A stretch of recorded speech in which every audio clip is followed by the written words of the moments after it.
See, fight it, man. That ain't it. That's it. Uh-oh. That's it right there. I like the way I like it beat already.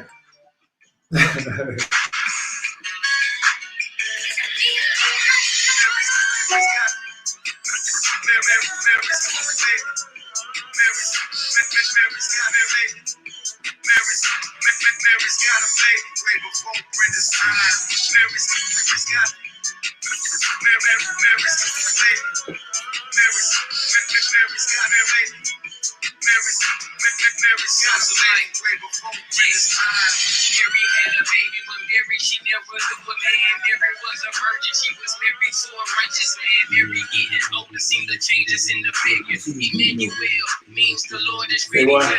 You niggas liars, you just like it, it's still a style like a fix a tiger. Joseph, her father, this one, so gotta be honest, ignited, blinded, the bell behind it, they never lifted the shit. Teacher preaching the seat. Uh-oh. My bad.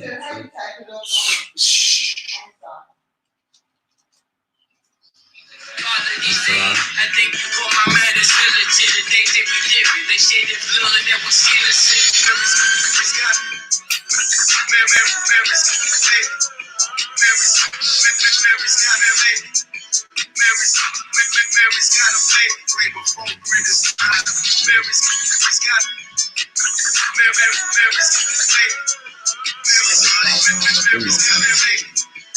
Oh yeah. Somebody put my glasses on. Shout out. Oh. Sister Tia, YHWH. Wardy P. T Boogie. All praise. And great glory. No, do it.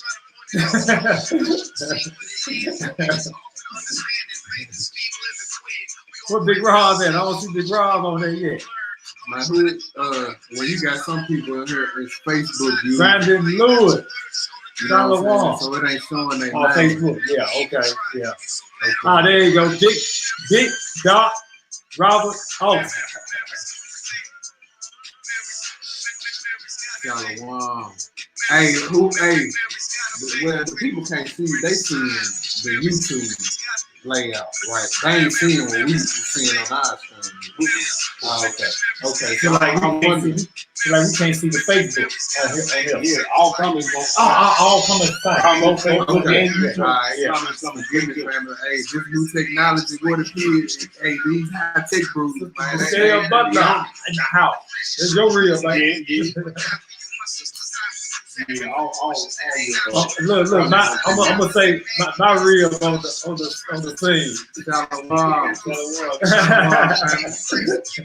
What's good, little bro? What's good, little Charles? He on there. And now I was just saying. Yeah. You know what I'm saying? Shout out to all my little brothers and sisters out there. John Malone in the house.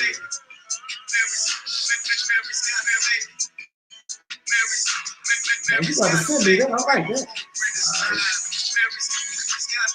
You're going hard in the paint. You see, I'm messing with the knife. Send it to you right now, bro. Corey YHWH. Shalom, bro. Wardy P. Oh, my fault, bro. Yeah. Yes, sir. That's the, what you call, that's the faithful brother, right? Mm-hmm. He on the scene, right? Right. All right. All praise to the Most High. My bad. We trying to jam out tonight, ain't it? All right, Shalom family, Shalom. As y'all know, I'm the young lion. I got my big eye. Let him introduce himself. Charles Yah Israel. I had to put the Yah now. Hallelujah. I think it's a Charles Israel floating around the scene. I had to throw the Yah now, so they won't have no, so they won't get mixed up. Yeah, all praise to the Look, Most Sister High. LaDon Malone want to know what's going on with the name change. What's in it? I missed something.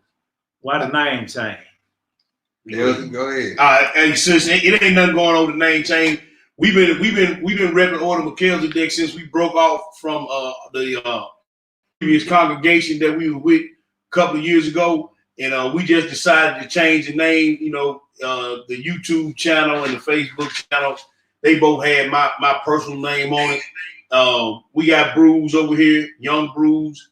We got elders over here putting in work, all a part of the ministry. We got sisters like my Rev and everybody putting in work. So we just gonna rep the whole scene and rep our Savior, who is the Melchizedek, and we under that order. So we just repping the order that we under, and trying to streamline everything. So it ain't nothing that we've been Order Melchizedek for the last 2 years now.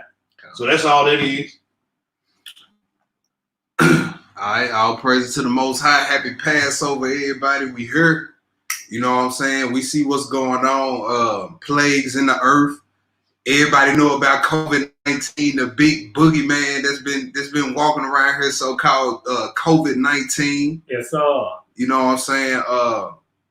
It's no coincidence, right? All these plagues that's been in the earth, the pestilence, right? The famine. Mm-hmm. Right, you had fires in Australia that was raging a few months ago.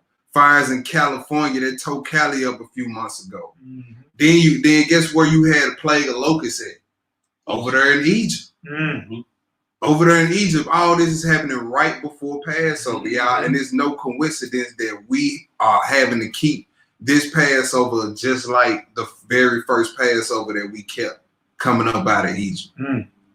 All right, so the title of tonight's lesson is Passover, a night to be much observed unto Yahweh. Passover, a night to be much observed unto Yahweh. And you know what I'm saying? When it comes to this day, we know Satan he's the great imitator.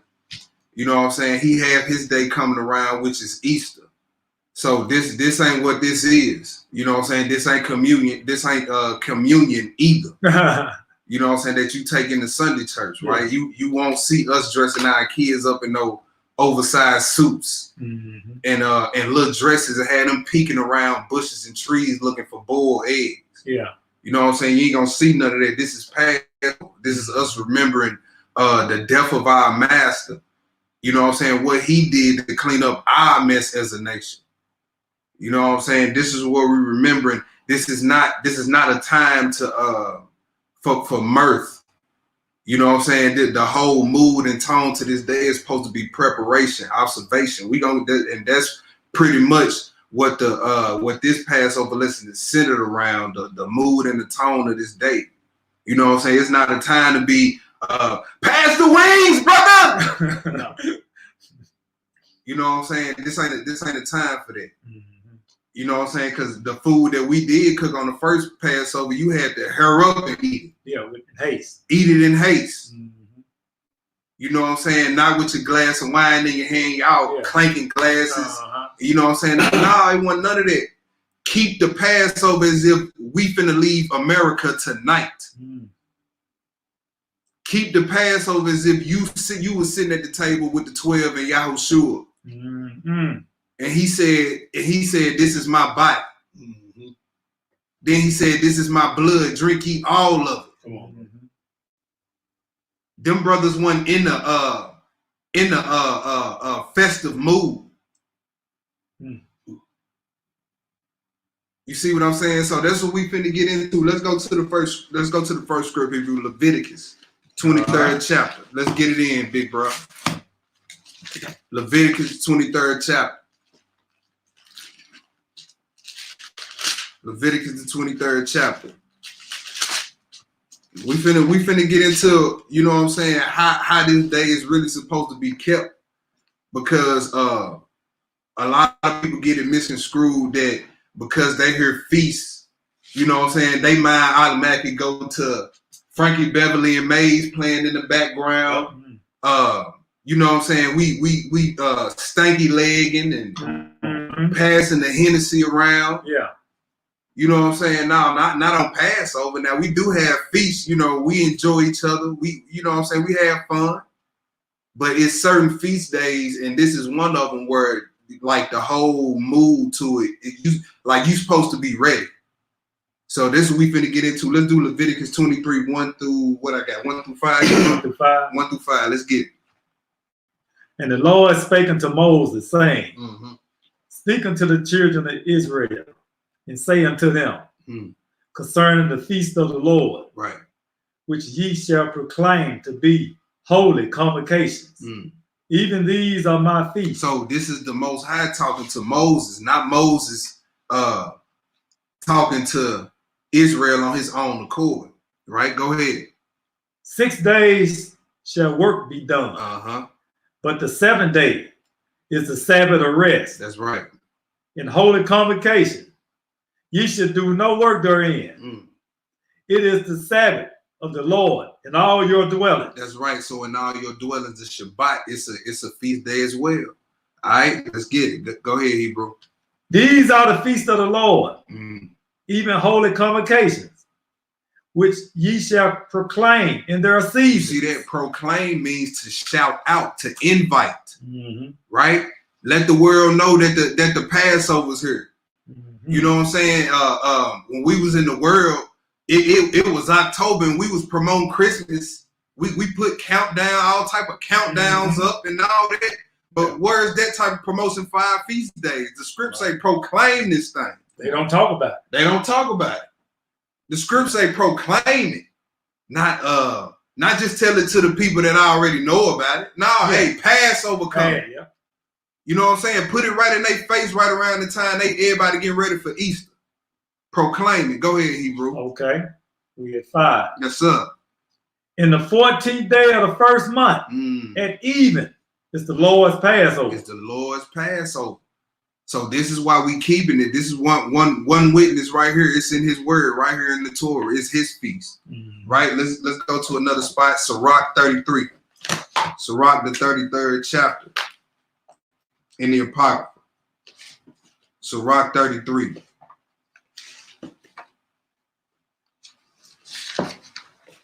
We not upset because the church is shut down, so we can't have Easter sunrise service. Yeah, they upset. We not upset. But see, they're gonna knock the Easter egg hunting and stuff out. Yeah, they're gonna knock all praises to the Most High. All praises to the Most High. Shutting it down, man. Shutting it down. Boy, it's beautiful to see all the stores closed on the Shabbat. Oh man. Oh man. You sure right. Yeah, you're gonna keep his law whether you like it or not. Sirach 33, 8 through 9. Sirach 33, 8 through 9. By the knowledge of the Lord, they were distinguished. And he altered seasons and feasts. Okay, go ahead.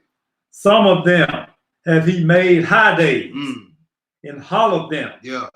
And some of them have he made ordinary days. You see that? So Easter was not one of them that he made a high day. It said the Most High set apart certain days to be reverenced. Right? And Easter was not one of them when you get into the scriptures. None of the disciples went on Easter egg hunts. Messiah never went on Easter egg hunts. There's not a scripture in the Bible that says, thou shalt have an Easter egg hunt. Thou shalt boil eggs and dye them. Thou shalt put big suits on thy sons and make them recite washed up speeches. Yeah. Ain't none of that in the scriptures. Right? The day that the world called Easter, that's an ordinary day to the Most High, because that's a day that he did not set apart. Yeah, we're supposed to be sanctified. That's right. We're supposed to be sanctified. Yeah. But Israel take it a step farther. When they get their suits, they get pink, orange, yellow, shoes that match, hat, cane. It's bad. It's bad. Doing everything the world doing. Yeah. Doing everything the world doing. Let's get into this, y'all. Let's go to Exodus 12. Let's go into the first Passover, the very first Passover. 2,000 plus years later, we keeping it just like this. Well, not exactly like this, but in our houses. Yeah. Let me clear that up, because Brothers be running around. TJ said we gonna have to find us a lamb, no blemishes. Yeah, no blemishes. Nah, let me clear that up. Let me clear that up. Because see, like where we at now, you know what I'm saying? We understand what the Passover represent. We get the 3 days and 3 nights. You know what I'm saying? We know how to count the 3. We know he was cut off in the midst of the week. We know the midst of the week is not Good Friday, right? So you take Good Friday to Easter Sunday. That's what, 2 nights and 1 day. But if you do it in the midst of the week, there you go. Like the scriptures say, that's 3 days and 3 nights. The sign of Jonah right there. And you know the funny part about it? What's that, bro? You don't mind if I? No, go ahead, man. I thought about that Good Friday, right? Yeah. They know when the Sabbath started. They said, you know, he was crucified on the Sabbath. I said, yeah, it was a high Sabbath though. It wasn't the weekly Sabbath. Right. High Sabbath. Yeah. Yeah. Weekly Sabbath is on Friday. So that's why they went with Good Friday. Yeah. Yeah. You know. Yeah. So per folly. Yeah. Per folly. Good point, Hebrew. So let's get into this. So like I was saying, we understand the physical aspect of it. We understand the spiritual breakdown of Passover. We know these things point to Yahushua, right? But the whole thing is we don't got the whole mood to this day down pat. You know what I'm saying? And it's a lot of brews that do the lamb on Passover, which that ain't no, you know what I'm saying, ain't no problem with that. You know what I'm saying? But for one, it don't be ate in haste. You know what I'm saying? Then brews be talking about don't throw that lamb away. We need leftovers. Yeah. No, they're supposed to be burnt. Whatever's not eaten supposed to be burnt in the fire. Bones and all. So if you gonna do the lamb, do it right. They don't even know if the lamb was the first year. Yeah.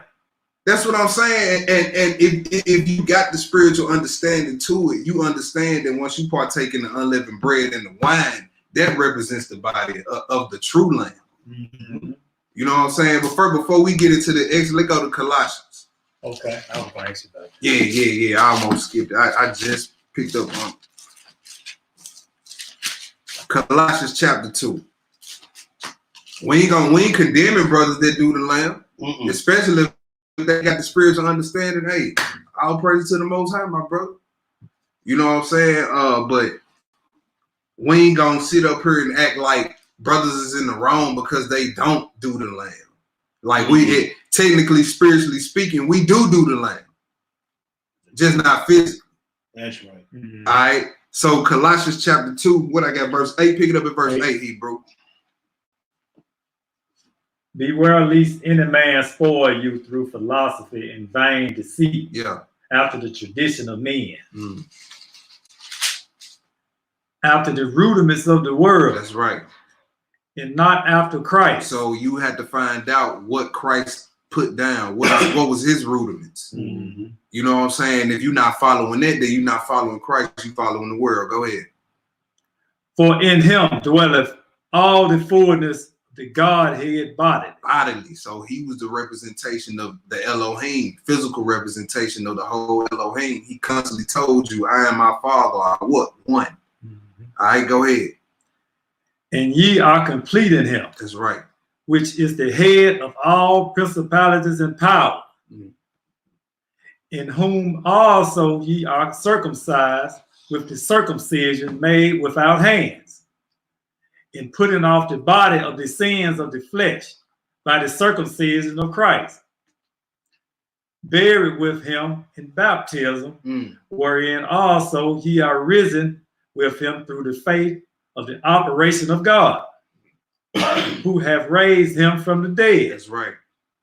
And you, being dead in your sins and the uncircumcision of your flesh, have he quickened together with him, having forgiven you all trespasses, blotting out the handwriting of ordinances that was against us. Right. So the handwriting in the ordinances that was against us was the whole sacrificial system.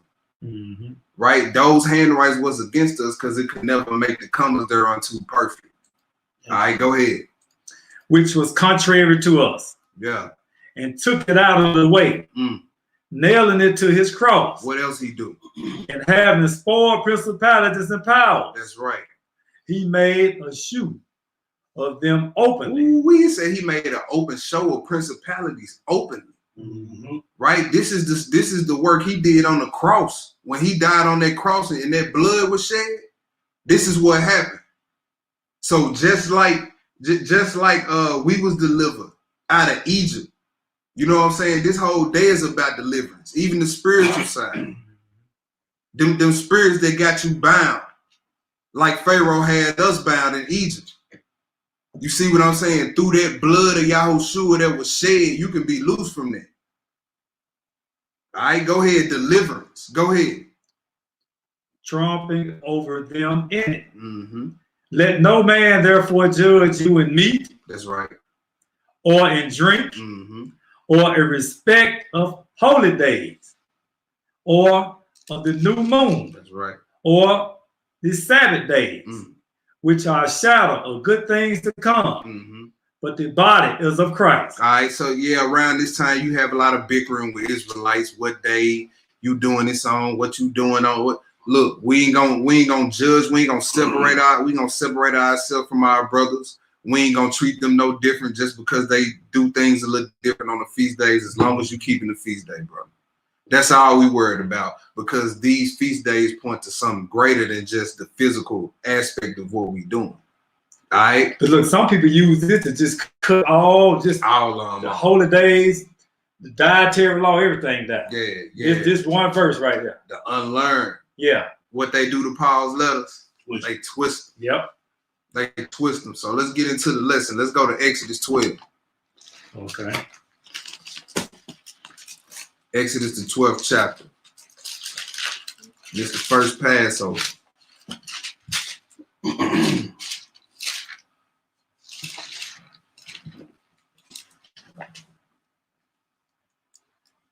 The first Passover was a family thing. No temple, no altar, no tent meeting, no priest. You know what I'm saying? You had to keep that thing in your house with other brothers and sisters. Let's get it. Exodus 12, Hebrew, pick it up at verse 1. Go ahead. And the Lord spake unto Moses and Aaron in the land of Egypt, saying, this month shall be unto you the beginning of months. It shall be the first month of the year to you. That's right. Speak ye unto all the congregation of Israel, saying, in the 10th day of this month, they shall take to them every man a lamb, according to the house of their fathers. Yeah. A lamb for an house. And if the household be too little for the lamb, let him and his neighbor next unto his house take it according to the number of the souls. Every man according to his eating shall make your count for the lamb. Your lamb should be without blemish. Shall be without what? Blemish. Okay, go ahead. A male of the first year. Ye should take it out from the sheep. That's right. Or from the goats. All right. So the parallels, we starting to see the parallels already. We already understand the higher spiritual understanding to Passover. So it says you should take a lamb without blemish. All right. Our lamb was unblemished. He never sinned. Tempted in all points like we were, but never sinned. All right. And it says he should be the male of the first year. So the lamb was in the prime of his life, so to speak. Messiah was what? Cut off in the prime of his life. Go ahead. 6. And ye should keep it up until the 14th day of the same month. And the whole assembly of the congregation of Israel shall kill it. They shall do what? Kill it. The whole assembly of Israel shall kill it. Let his blood be on us and our children. Crucify him. Go ahead, Hebrew.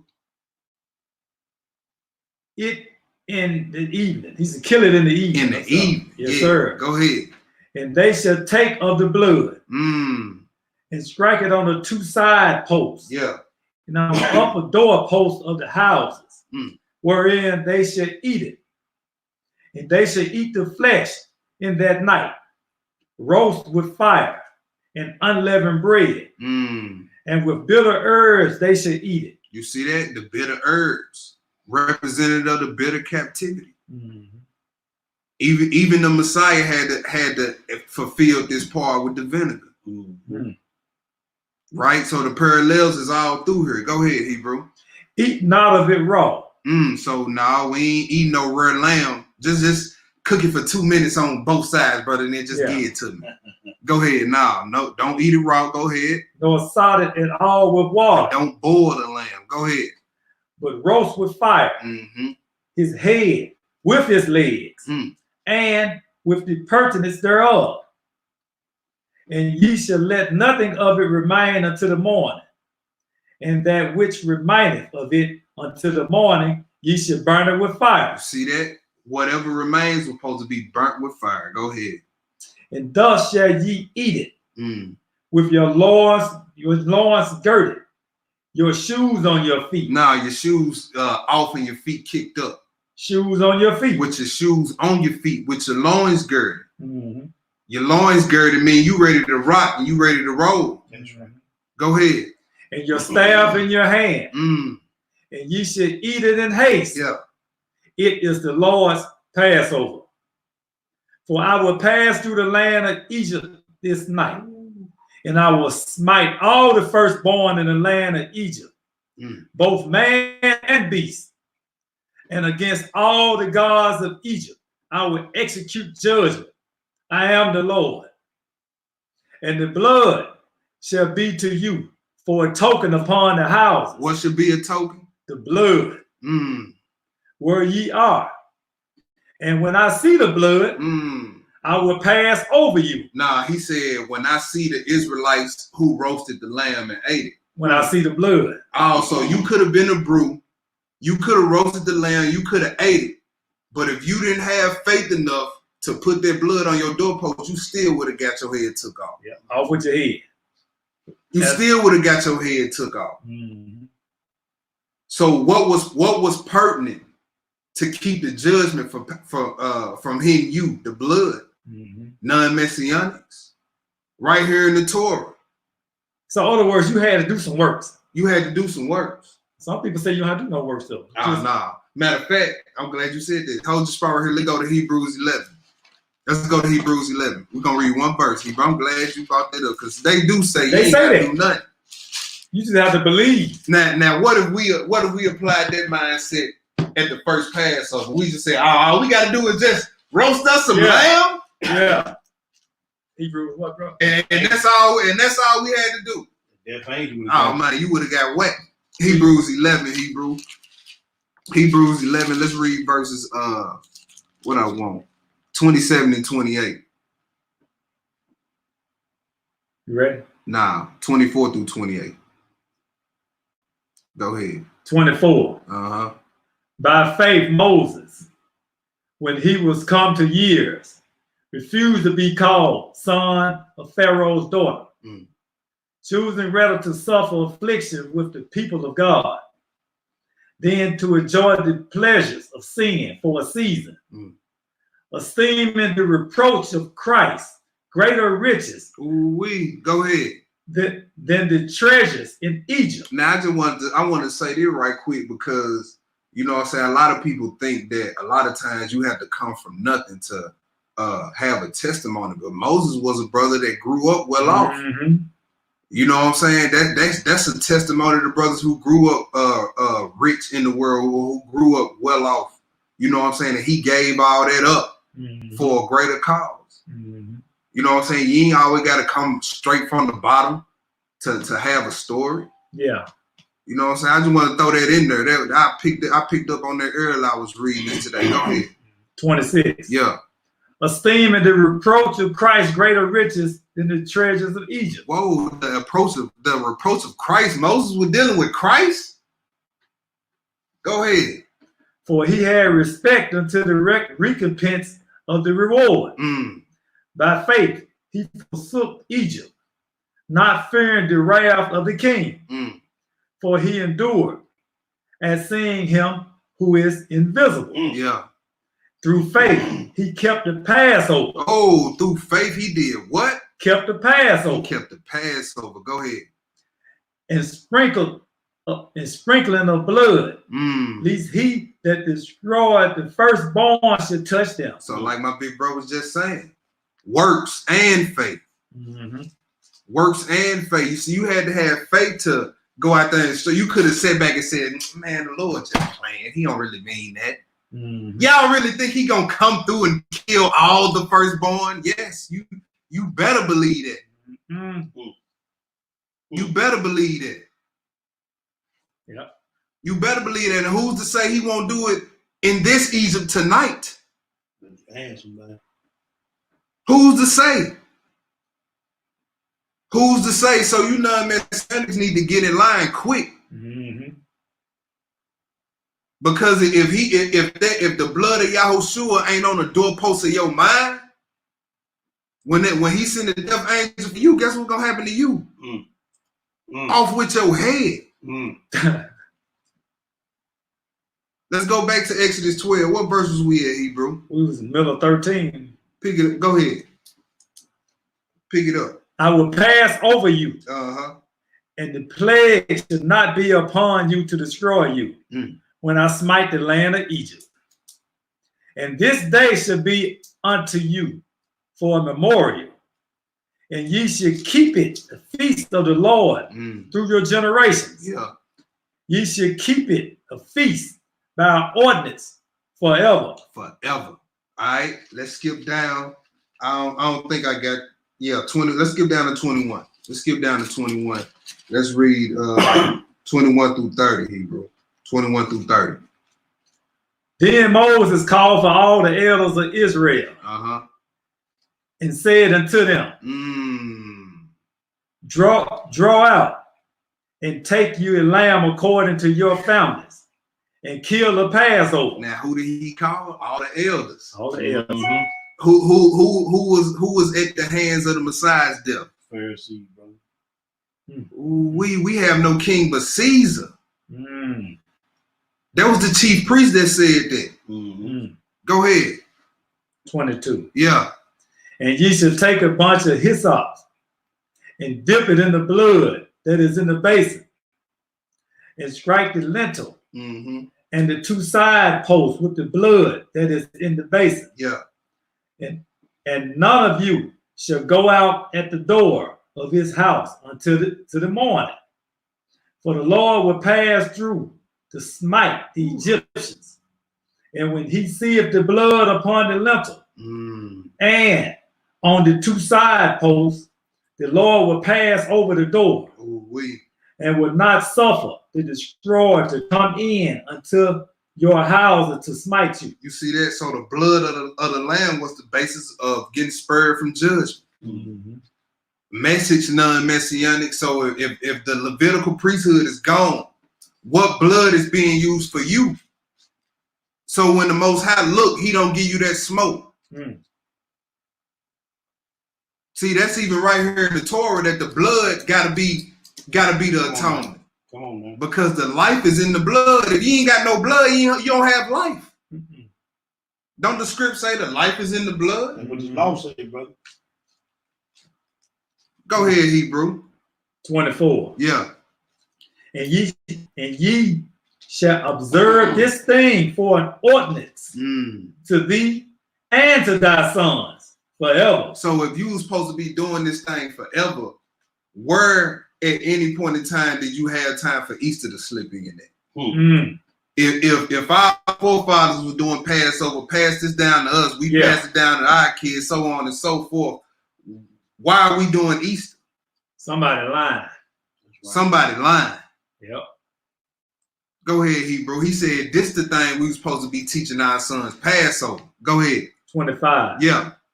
And this should come to pass when ye be come to the land which the Lord will give you, according as he hath promised, that ye should keep this service. And it shall pass when your children shall say unto you, what mean ye be this service? That ye shall say, it is the servant, it is the sacrifice of the Lord's Passover, who passed over the houses of the children of Israel in Egypt, when he smote the Egyptians. That's right. And delivered our houses. And the people bowed their head and worship. That's right. All right, that was it on that. Now read through the 30. My bad. And the children of Israel went away and did as the Lord had commanded Moses and Aaron. Yeah. So did they. And it came to pass that at midnight the Lord smote all the firstborn in the land of Egypt, from the firstborn of Pharaoh that sat on his throne unto the firstborn of the captive that was in the dungeon. And all the firstborn cattle. And Pharaoh rose up in the night, he and all his servants, and all the Egyptians. And there was a great cry in Egypt, for there was not a house where there was not one dead. There was not a house where there was not one dead. You see, the firstborn, our firstborn, is supposed to be dedicated to the Most High, and you wouldn't let them go. Oh no! So that's how our power get down. You touch my firstborn, I touch yours. See, His law is an eye for an eye, and He's the only one who can execute that law perfectly in righteousness. That's a righteous judgment. Righteous judgment. So if He killed your firstborn, guess what? That was righteous judgment, despite your feelings. Despite your feelings about it. Despite your feelings. Skip down to verse 42, Hebrew. Oh, my fault. Oh, you good. I gonna read it. You go ahead. Go to the next spot. I can go read this verse 42. I get it. You got it? Yeah. Go ahead. It is a night to be much observed unto Yahweh for bringing them out from the land of Egypt. Yeah. This is that night of Yahweh to be observed of all the children of Israel in their generation. All right, that's why I got the title of the lesson from. See, it says it is a night to be much observed. Now I got this book right here, the scriptures from the Institute for Scripture Research. It got the Hebrew words in it and our Hebrew names in it. And I wanted to read that same verse out of here, Exodus 12:42. And it says, it is a night of watches unto Yahweh for bringing them out of the land of Mizraim. This is that night of watches unto Yahweh for all the children of Israel throughout their generations. All right, so let's go to the blue letter real quick and see what this means. A night to be much observed, or a night of watches. Let's see what it means. Because see, this verse right here lets you know what the mood and the tone for this day is supposed to be. Right? All right, so it's H8107. When you look up in the concordance, and it says night watch, watching, vigil. Now, the word vigil ain't in the scriptures, but I got a heathen resource, Merriam-Webster's. I got it right here. Let's see what vigil means, y'all.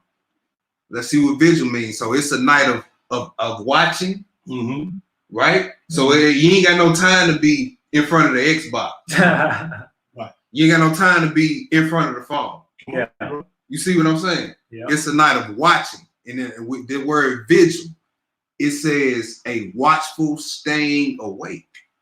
So a time where you're supposed to be asleep, you up, alert. Yeah. Watching. Yeah. We left captivity that night. You think they was hee-hawing and slapping fives and passing blunts and bottles, and no, they weren't doing none of that. You see, this is a night to be watchful, to be prayerful. That's right. The Most High can move in this earth again tonight on our enemies. And we need to be praying to Him for it. Because it very well could happen on this night. That's right. It's a day of deliverance for the Israelites. Understand this. This is what this day is for. Yeah. We're supposed to remember the deliverance. So if you got spirits that won't let you go, like Pharaoh wouldn't let us go, you could be delivered tonight if you drop down on your face, get even with the ground, and ask the Most High to deliver you. Claim Yahushua to be the master. Say, Yahushua, I surrender all to you. He gave you the authority to bind and loose. I bind those spirits that got me bound. That spirit of anger that got me bound. Come on now. The spirit of lust that got me bound. Pray for your enemies. The spirit of lust that got them brothers over there bound. We cast it out and forth into a herd of swine. That's how you do that. That's what this day about. That's what this day about. Where we at? I was finished with that. Let's go to the next spot, Hebrew. Let's go to the next spot. Isaiah 43. Isaiah 43. Isaiah 43. Because somebody might say, well, that's just how he did them in those times. Yeah. You know, that was just in the biblical days. Yeah. Well, let's see. Let's see if that same protection is still on his children to this day. That same supernatural protection. Let's see. Isaiah 43. Isaiah 43, pick it up in verse 1, Hebrew, when you get it. But now thus saith the Lord, He created thee, O Jacob. All right, so he created every man, every nation. But he never got as intimate with no nation as he's about to get intimate right now. Look how personal he about to get with us. He said, I created thee, O Jacob. Go ahead. And formed thee, O Israel. Fear not, for I have redeemed thee. I have called thee by thy name. Woo. Thou art mine. Thou art mine. You heard what our husband just told us? Woman, you mine. Go ahead. When thou passest through the waters, I will be with thee. And through the rivers, they shall not overflow thee. Go ahead.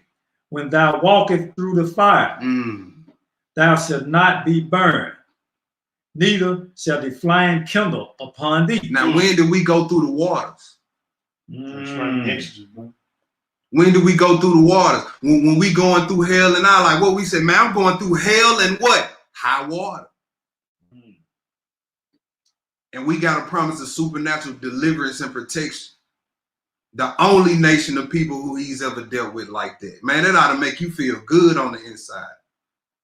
That ought to make you feel good on the inside. Go ahead, Hebrew. 3. And when was we in the fire? When was any of our ancestors in the fire? He was with us. Come on, man. The only people in history who'd have been thrown in the fire and came out without the smell of smoke on them. Come on, brother. What else nation of people can say they got and did that for them? Go ahead. 3. For I am the Lord thy Yah, the Holy One of Israel, thy Savior. Ooh. I gave Egypt for thy ransom. Oh, y'all don't want to let my people go. Okay. Okay, you know what it is when you held for ransom. Give me what I want or everybody dies. He said, I gave Egypt for thy ransom. He held a whole nation ransom for us. And if he don't change, if he's the same today, yesterday, and tomorrow, why wouldn't he deal with children like that? Come on, bro. Go ahead, Hebrew. Ethiopia and Seba for thee. Since thou was precious in my sight, thou hast been honorable, and I have loved thee. Therefore will I give men for thee, and people for thy life. See that? I'm gonna make sure other people die just so my children can live. Man, go ahead, Hebrew. Fear not, for I am with thee. That's right. I will bring thy seed from the east and gather thee from the west. Now, where are we sitting at? Right here tonight. Come on, bro. In the west. In the west. Go ahead. I will say to the north, give up. And to the south, keep not back. Bring my sons from far and my daughters from the ends of the earth. Now, you see that? So this is going beyond Egypt, right? Because we was just in one central location then. Now we in the east, west, and the north, south, southwest, wherever you want to name. Go ahead, Op. Even everyone that is called by my name. For I have created him for my glory. That's right. I have formed him. Yea, I have made him. Bring forth the blind people that have eyes, Yes, sir. and the deaf that have ears. Let all the nations be gathered together, and let the people be assembled. For among them can declare this, and shew us former things. Let them bring forth their witnesses. That's right. That they may be justified. Or let them hear and say, is it truth? Ye are my witnesses. That's right. Saith the Lord, and my servant whom I have chosen, that ye may know and believe me, and understand that I am he. Before me there was no God formed, neither shall there be after me. That's right. Go ahead. I, even I, am the Lord, and besides me there is no Savior. See that? Besides me there is no Savior. He put all the guys in Egypt on Front Street. They got over 300 some gods. They got a god of locusts, but that god of locusts couldn't stop the locusts from turning them a new. You know. Yeah. Huh? They got the god of the frogs. Yeah, with the little G. You see that? But when them frogs was all up in your house, what was the god of the frogs in Egypt back then? Right. The bird was taking a dump on. That's right. You know what I'm saying? Like for real, he still got his people just like this to this day. What verse was you with, Hebrew? We're 12 now. All right, go ahead. I have declared and have saved and have shewed when there was no strange God among you. Therefore, ye are my witnesses, saith the Lord, that I am God. Yea, before the day was I am he, and there is none that can deliver out of my hand. I will work, and who shall let it? Thus saith the Lord, your Redeemer, the Holy One of Israel. For your sake, I have sent to Babylon, and I have brought down all the nobles, all their nobles, and the Chaldeans, whose tribe is in the ships. I am the Lord, your Holy One, the Creator of Israel, your King. That's right. Let's go to the next spot. I just wanted to go there just to show that same type of protection that was over our forefathers is on the children. It's on the children, y'all. Let's go to the next spot. Let's go to John, the 1st chapter. If everybody gets some understanding, give me a 7 up in the room. Yahoo or something.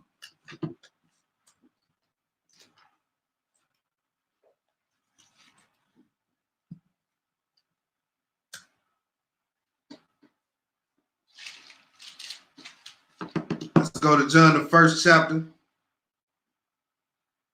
I forgot my book, Letter to Pontius Pilate, but I think I found me a PDF file. I got it's still kind of small though. My wife printed something out. Oh, she did? Yeah. Oh, praises to the Most High. Boy, look at that there. I'm gonna let you read it. Yes, sir. All praise to the Most High. Appreciate that, sis. Man, because I sure forgot the book. Just in case. You know what I'm saying? Just in case. Man, look at that. All praise. All praise. Evidently, the Most High wanted somebody had to get that. Man, all praise to the Most High. Somebody had to get that. All praise. Let's go to John, the 1st chapter. John, the 1st chapter. We're going to pick this up at verse 1. John 1, pick it up at verse 1, Hebrew. In the beginning was the Word. Yeah.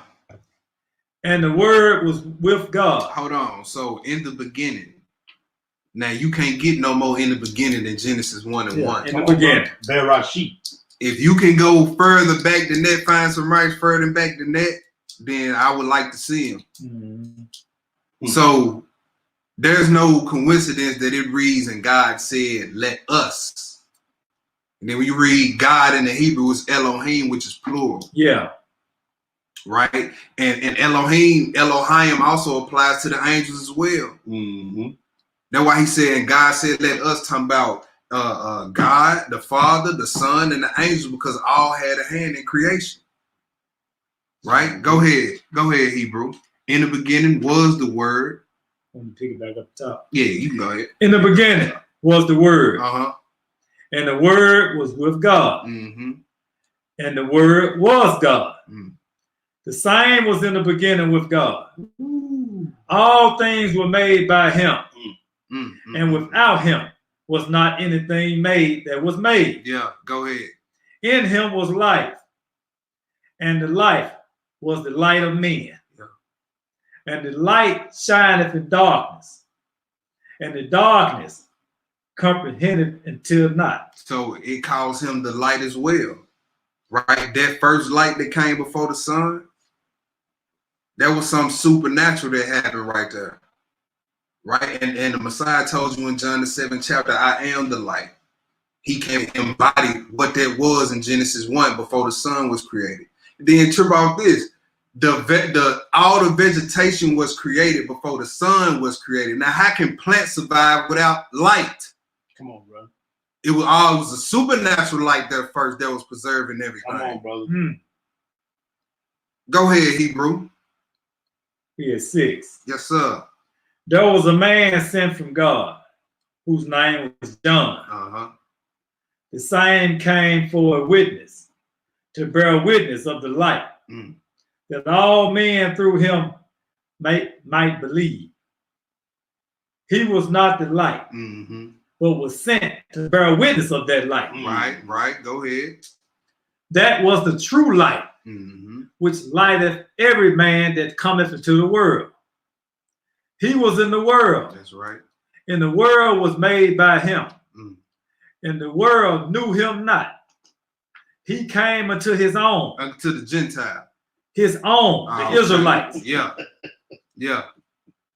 And his own received him not.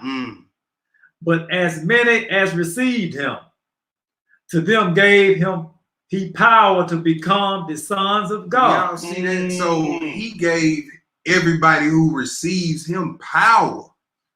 Power. Okay, go ahead. Even to them that believe on his name. Go ahead, Hebrew. Which were born, not of blood, nor of the will of the flesh, nor of the will of man, but of God. That's right. And the word was made flesh and dwelt among us. There you go.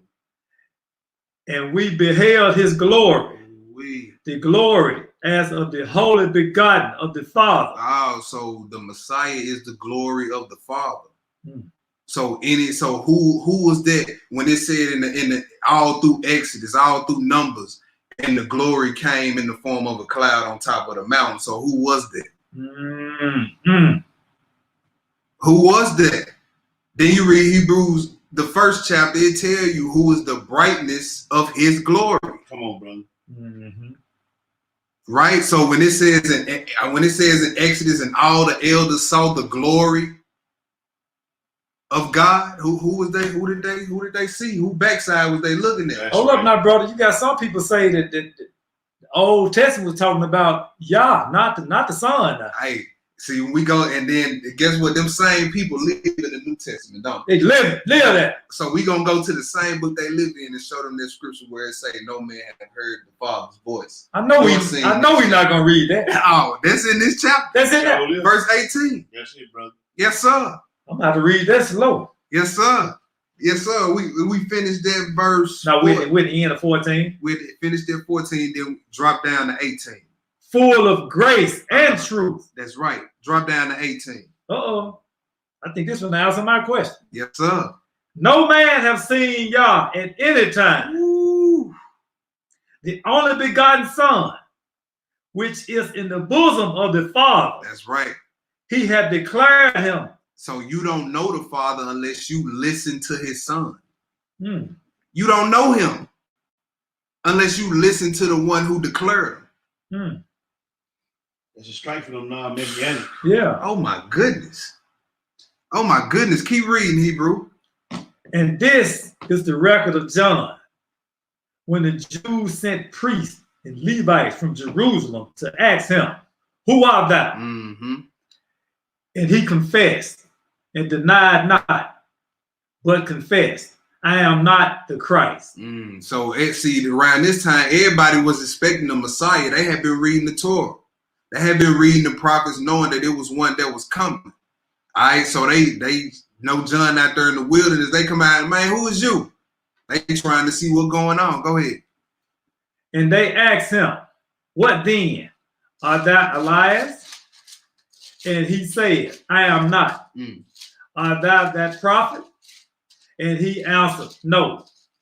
Then said they unto him, "Who art thou? That we may give an answer to them that sent us. Yeah. What sayest thou thyself? He said, "I am the voice of one crying in the wilderness, make straight the way of the Lord, as said the prophet Isaiah." And they which were sent were of the Pharisees. And they asked him and said unto him, "Why baptize thou then, if thou be not that Christ, or Elias, neither that prophet?" John answered them, saying, "I baptize with water. But there standeth one among you whom ye know not. He it is who cometh after me is preferred before me, whose shoes latchet, that I'm not worthy to unloose." These things were done in Bethlehem, beyond Jordan, where John was baptizing. Verse 29. Go ahead.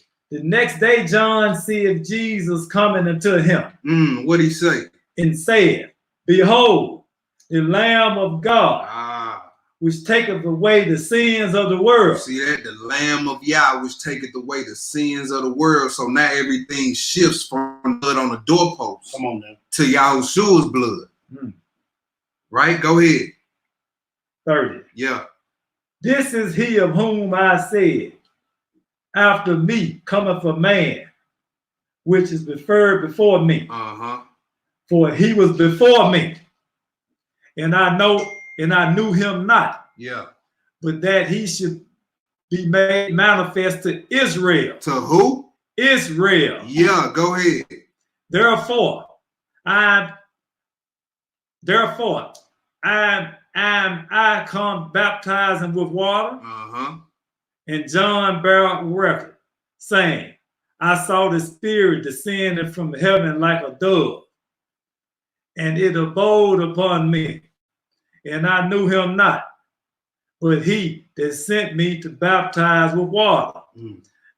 The same said unto me, Upon whom thou shalt see the Spirit descending and remaining on him. The same is he which baptized with the Holy Ghost." That's right. That's right. So John baptized with water. Yahushua promised, he said, "I'm going to baptize you with the Holy Spirit and with the fire of the Spirit." Right? Go ahead.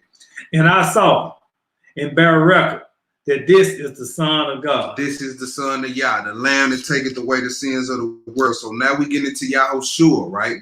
Our true Passover lamb. Let's go to Isaiah 53. Isaiah 53. Isaiah 53. The prophet Isaiah, he got the most prophecies about the Messiah. Right. You know what I'm saying? And let's not do like the disciples did when the Messiah told them, "Look, all y'all they gonna snatch me up and y'all gonna scatter from me." You know what I'm saying? Let's not even have one of them type moments. Let's lead it Passover ready to carry on his message. Right? Because Isaiah was killed for his testimony. Believe it or not, Satan got so mad at the prophecy that Isaiah had about the Messiah that he made his abode with King Manasseh. And King Manasseh had him killed for that. Sawed in half. Sawed in half. So the only way to really come into true fellowship with the Messiah is to bear his reproach. You know what I'm saying? It's to bear the you a devil. To bear the out of being talked about, even being killed for this. You know what I'm saying? That's how we come into true fellowship with him. Let's bear his reproach. Let's bear his sufferings. Let's deny ourselves, like he said. His burden light. I'm just telling you, deny yourself. Yes, follow me. That's light work. That's light work. Let's get this Isaiah 53. Isaiah 53, pick it up in verse 1, Hebrew. Who have believed our report? And to whom is the arm of the Lord revealed? To Israel. Go ahead. For he shall grow up before him as a tender plant. Yeah. And as a root out of a dry ground. Now, how does that happen? How do you get you know how the grass look when you've been playing basketball on it for years? Yeah. It's just dirt. Dirt. But he said a root came out of that dry ground. That's miraculous. So they let you know that his coming will be miraculous. Right there, how do you get a root out of dry ground? That's a miracle, like it. Go ahead, Hebrew. Miller 2. Yeah. He have no form, no comeliness. And when we should see him, there is no beauty that we should desire him. Go ahead. He is despised and rejected of men, a man of sorrows and acquainted with grief. You see that? A man of sorrow. So the Messiah wasn't walking around playing all the time. He was acquainted with grief, very serious. Go ahead. And we hid as it were our faces from him.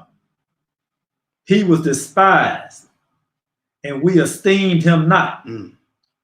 Surely he hath borne our grief and carried our sorrows.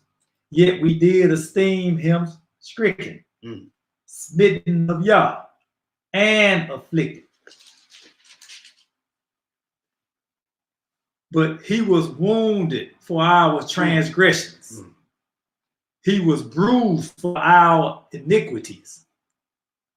The chastisement of our peace was upon him. You know what that means? The chastisement of our peace was upon him. The beating that it took for the nation to have peace again with the Father, he took it. That's right. He took that for us. So this not King David I'm reading about now. No, this ain't King David. Because you know people say that now. Yeah.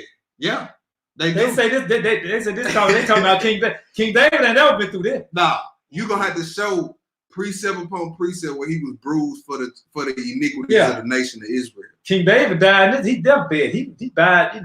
Right. Teaching his son. Yep.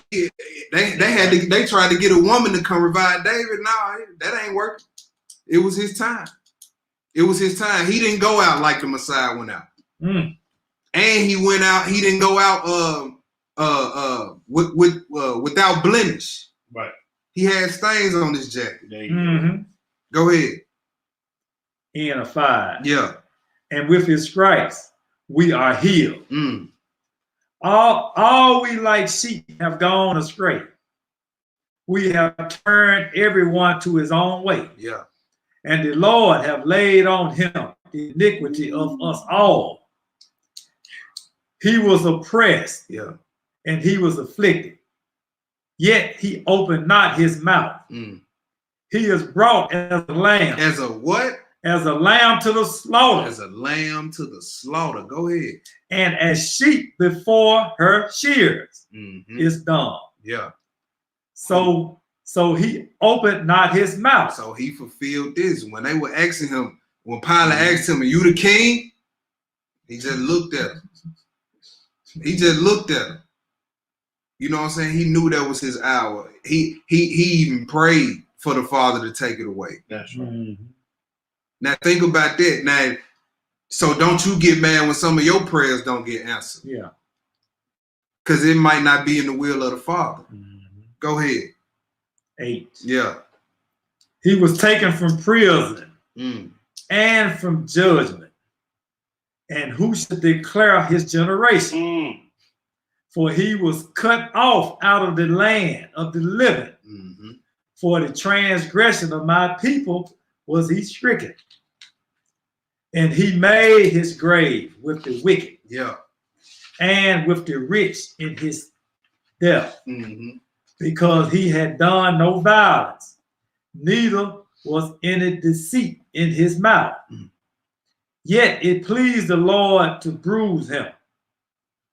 He have put him to grief. When thou shalt make his soul an offering for sin. His soul an offering for sin. Right? Again, in Isaiah is basically telling you that the animals will be of no effect. Because this is a prophet about Mashiach, and it says his soul will be an offering for sin. That's right. Go ahead. Number 10. Yeah. He shall see his seed. He shall prolong his days. And the pleasure of the Lord shall prosper in his hand. Go ahead. He shall see of the travail of his soul and shall be satisfied. By his knowledge shall my righteous servant justify many, for he shall bear their iniquities. Therefore will I divide him a portion with the great. That's right. And he shall divide the spoils with the strong, because he have poured out his soul unto death, and he was numbered with the transgression.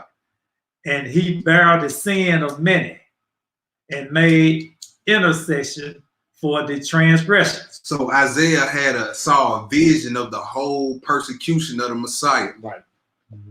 Right? He saw it all. Let's skip back a chapter. Skip back a chapter, chapter 52, read 13 and 14. 13 and 14 real quick. He even saw his face being marred. He saw all of it. Go ahead. Behold, my servant shall deal prudently. He shall be exalted and extolled and be very high. As many were astonished at his visage was so more than any man. You see that, right? The beating Rodney King took didn't have nothing on what they did to our master. And that's why I'm glad that coronavirus turned Italy up right now. That's right. I'm glad it's turned them up. May the judgment of Psalms 109 continue to come down on the heads of all of Israel. The Most High. Hallelujah. Go ahead. In 14. Yeah. And his form more than the sons of men. And his form more than the sons of men. All right. Let's go to 2 Corinthians. 2 Corinthians.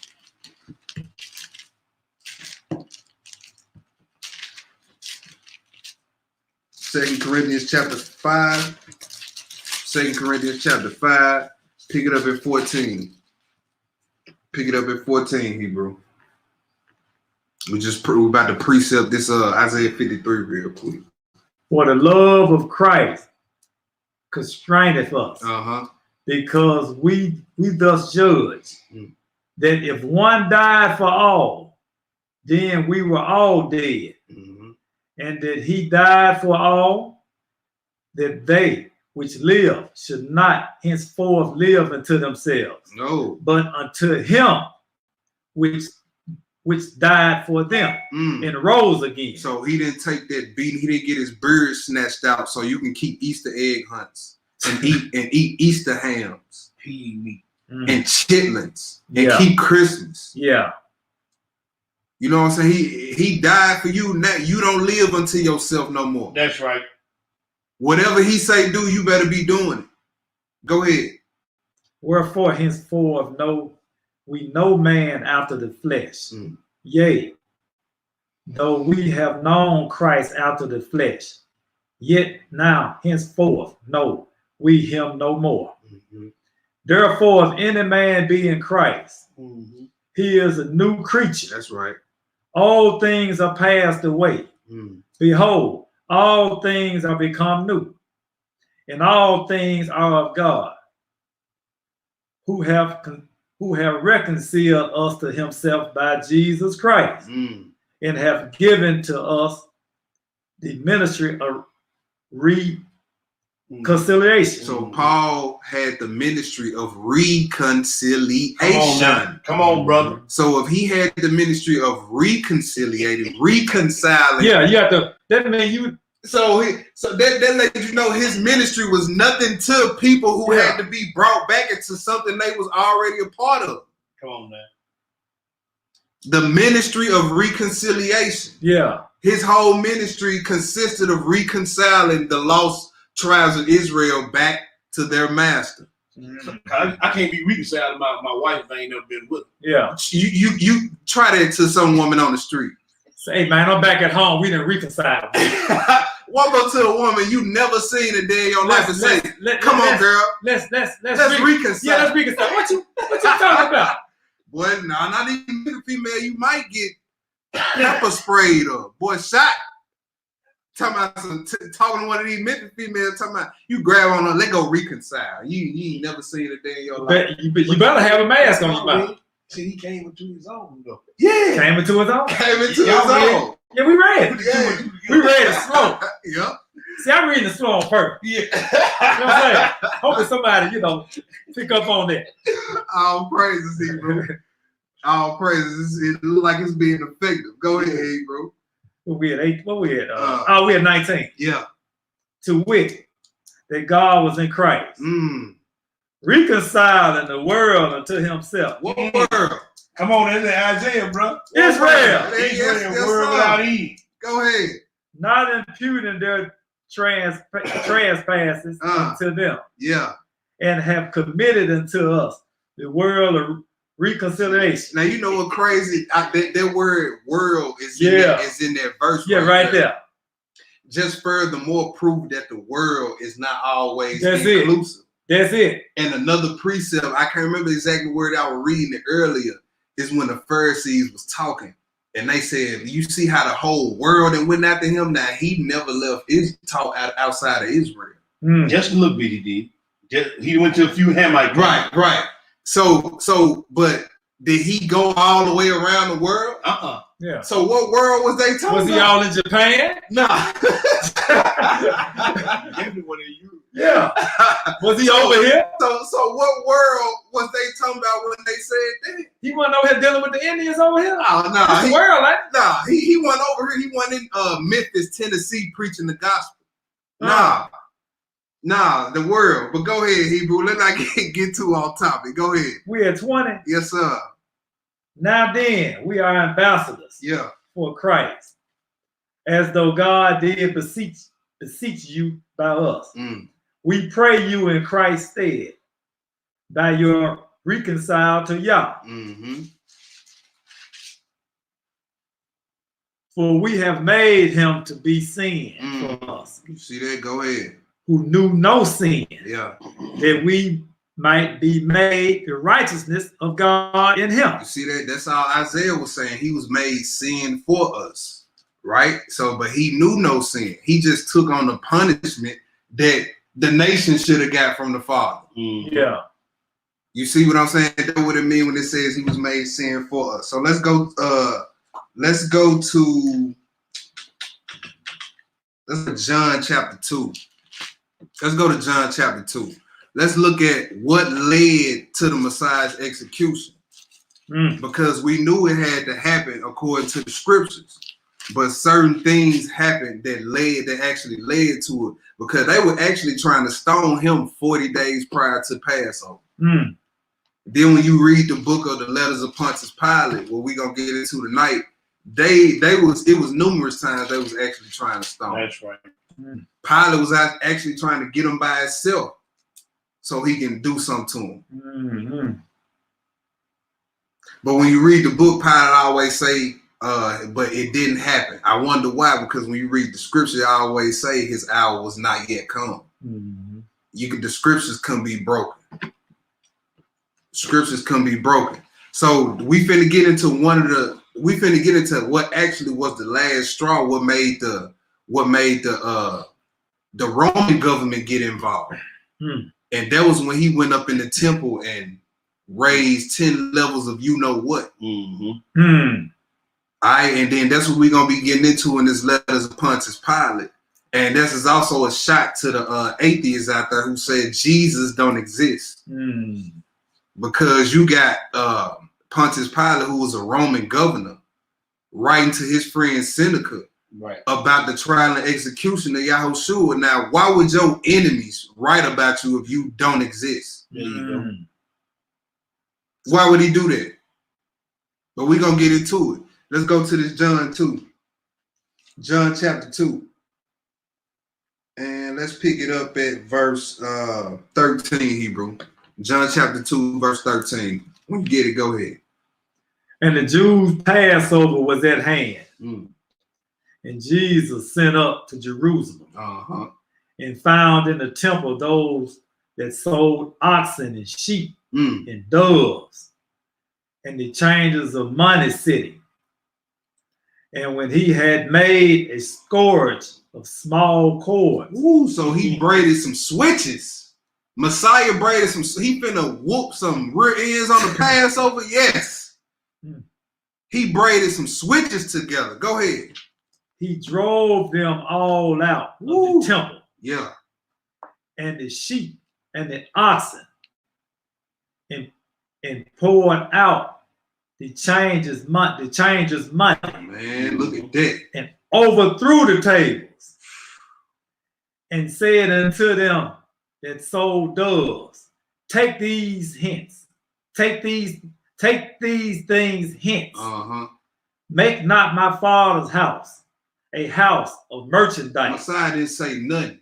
He walked clean up in the temple, saw what was going on, started braiding switches and just started swinging, flipping tables over, driving everybody out the temple. Think about that. On the Passover. Think about that. They already don't like him.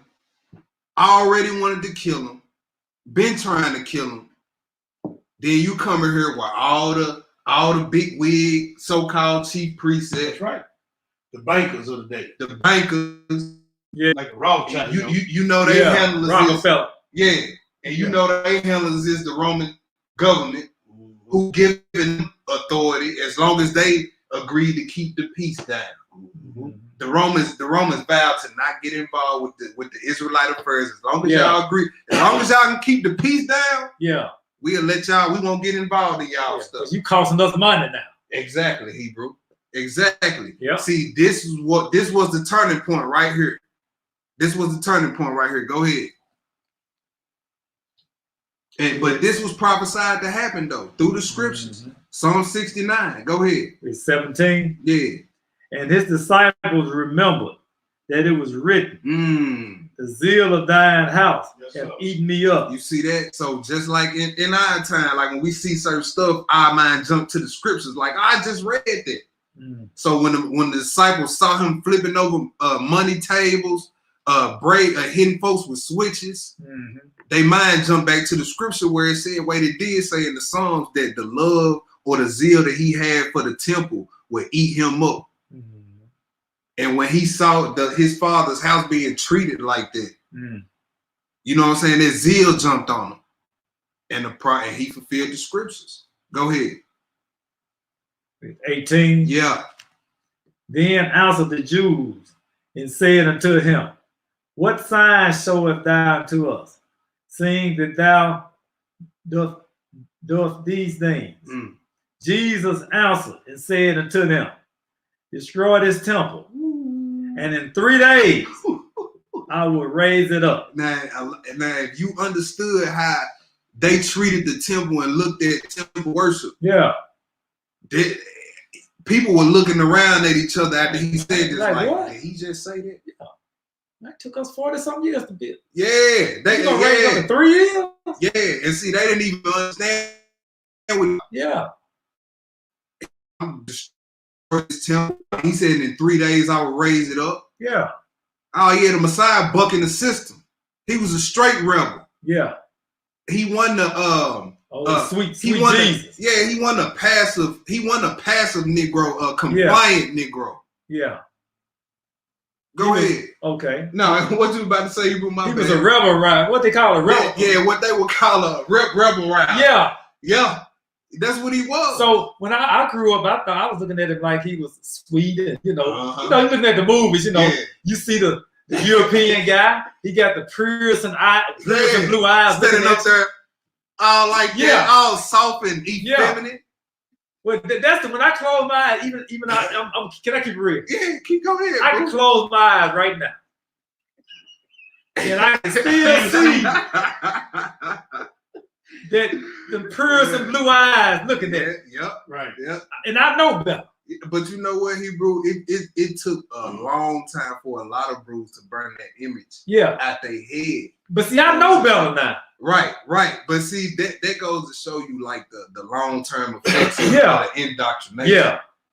You know what I'm saying? Even though we in the truth, it's still little stuff like that. Like, whoa, hold on, man. I know he don't look like that. And then when you take it to him, well, what color got to do with it?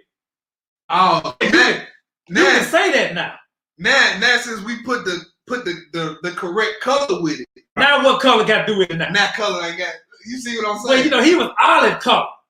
I said, well, olive only come in two colors. Right. Green and black. I ain't never seen no green, man. I ain't never seen no white olive. Look. Olive come in two colors. Yep. You got green, and you got this. Did everybody see this? Yes, sir. Look, two colors. That's okay. Go ahead, bro. I'm sorry. I had to get that out. Oh, praise. So next time somebody say, you know, now he was olive color. Yeah, he was. Right. Yeah, he sure was. And sometimes the color olive can range to like a brownish looking olive. It can be so dark it almost look brownish. But see, he was more like this because he said he was burnt. He was brass as it was burnt in the furnace. So he more like this right here. Yeah. I know a lot of people getting their skin bleached and I don't want to go out in the sun. I don't want to get dark. Yeah, because you ain't got what it in your skin, what it take to the heaters ain't got that in their skin to observe this sun. No, they'll start peeling. Yeah. Skin cancer and all that. What verses we at, Hebrew? I think we at 20. We at 20. Go ahead. So he just read 19 again. Read 19 again. Yeah, go ahead. Jesus answered and said unto them, destroy the temple, and in 3 days I will raise it up. See, he was talking about his body, but they think he talking about the physical temple because he just did what he did up in there. Go ahead. Then said the Jews, 46 years was this temple in building, and wilt thou reared up in 3 days? But he spake of the temple of his body. When therefore he was risen from the dead, his disciples remember that he had said this unto them. Yeah. And he believed the scripture and the word which Jesus had said. Now, when he was in Jerusalem at the Passover, in the feast day, many believed in his name. See, that stopped them white heathens. None of the Jews believed in Jesus. Yeah. Nah, they say right there, many believed on him. Go ahead. Right. When they saw the miracles which he did. But Jesus did not commit himself unto them because he knew all men. Yeah. And needed not that any should testify in man, for he knew what was in man. All right, so this is the letters of Pontius Pilate. Man, all praises again for this, Sister Tennis, right here, because I sure left that book at the house. All right, and this is out of the specific chapter. This specific chapter is actually called "The Scene in the Temple and Decision to Arrest YHWH or Jesus in Jerusalem." I'm gonna read a little bit of this. It says, "The affair of Jesus is coming to a head. Yesterday, accompanied by his immediate followers, he visited the temple. He stopped in the outer court, which is an enormous place like a fairground, full of paraphernalia for temple gifts and sacrifices. and thronged by thousands of Jews chaffering and arguing at the top of their voices in a score of different languages and dialects. Boy, that sound like us today. Look how this Gentile describing us. And it says, you know. When I read it, I laughed, man. Go ahead, bro. I want to get away. Go ahead. It said, you know that market of theirs in Rome, which one takes visitors to see from curiosity. It is like that with 100 times the hubbub. Suddenly, Jesus began to assail his enemies, the priests, and all their works in the most violent terms. Right? So he once saw. So far as I can learn, he denounced the whole ritual mongering business of the temple. Very sensible, too, except for his own safety. He had been understood or attracted wide attention, he would have been murdered on the spot. If you remember that the life of these Jews, not only here, but to the far ends of the earth, centers in the temple worship, and that it is a highly organized business controlled by a powerful and jealous corporation. Who is he talking about? The Pharisees. You will see that only a madman or a suicide would act like this. You see that? So the Messiah knew. Madman. You see, yeah, it said he must have been. He probably came in and just got. He got busy. Yeah, he got busy. He said that the Messiah was he had to been on a suicide mission doing something like this. It says, you know what? I can see this. You know the picture they painted. Yeah, real soft and neat. They not. Yeah. Well, why all these churches, man, on every corner? Why they not telling people the truth? Because that money, it don't make money. That's right. It don't make money. Because I called the brother. I know you. I want to get you good. Go ahead. But I talked to a brother, right? I called him. I said, hey, man, he said, man, you didn't go to work. I just said, Passover. I said, yeah. Oh, it's the day. I said, yeah, bro, it's the day. Wow. I said, let me read something to you while I got some phone. You know, so I had to go into Exodus, Yeah. He told us to keep it forever, so that's all I wanted. I hope he took that and received it. Yeah. Hope he took that and received it. But man, it said only a madman or a suicide would act like this. It says, as it went, there was only a scuffle and the thing passed off. It was rather like his entry into the city. He himself speaks Aramaic, and a large part of his hearers would have no idea of his meaning. Besides, the noise is appalling. You know the Jews. If you are not noisy, they think that you are ill. They say we lie. Yeah, well, he ain't lying. He ain't lying about that. That's crazy. It says nothing whatever came of the affair, and if it was intended as a demonstration, it was another failure. Jesus soon left the temple again together with his followers, according to my reports, are getting nothing out of their visit to Jerusalem but charging and disappointment. This is not at all the sort of thing which they anticipated. Denunciations of the temple worship in the temple are likely to have an unfortunate end for them, as they probably suspect. The incident has played into my hands. The man is an avowed failure. Look how this heathen talked about our master. Yeah. Ignored at first, he has now offended beyond forgiveness. So this was the last, when he went and turned the tables over, this was the last straw. See, when you mess with them heathens, that's how you get their attention. Come on now. That's how you get their attention. You messing with money now. Messing with money now. Yeah. That's it, bro. And then we the biggest consumers in the world, the black man and black woman. Yeah, we're going to buy some stuff. What if we stop consuming? Ooh, it'd be like what they COVID-19. COVID-19. Oh man, it'll be worse. Yeah. They'll be coming our doorsteps, man. What do y'all need from us? Look. We know. That's without the virus. Hold up, what's going on? So they were saying, if you want to hurt them, you hit them in the pocket. Hit them in the pocket. But if you want to get mad at you, hit them in the pocket. Hit them in the pocket. That's it. Hit him in the pocket. What if every Negro woke up tomorrow and decided to not show up to work? And we got all the jobs that serve them. Yeah. Think about how this heathen will go. Oh, you will see a million heathens jumping off buildings, killing themselves. Yep. Because of that money. This they world. That's why they doing everything for it to not end, because they know this is their last stop. Mm-hmm. This is as good as it's gonna get for the heathen. This is it. Where was we at in that? It says it says few people may have heard and seen his outbursts, but a great many will know about it before tonight. You may say that if he has failed so signally, he is also negligible. Possibly, there is a risk, and I do not take risks.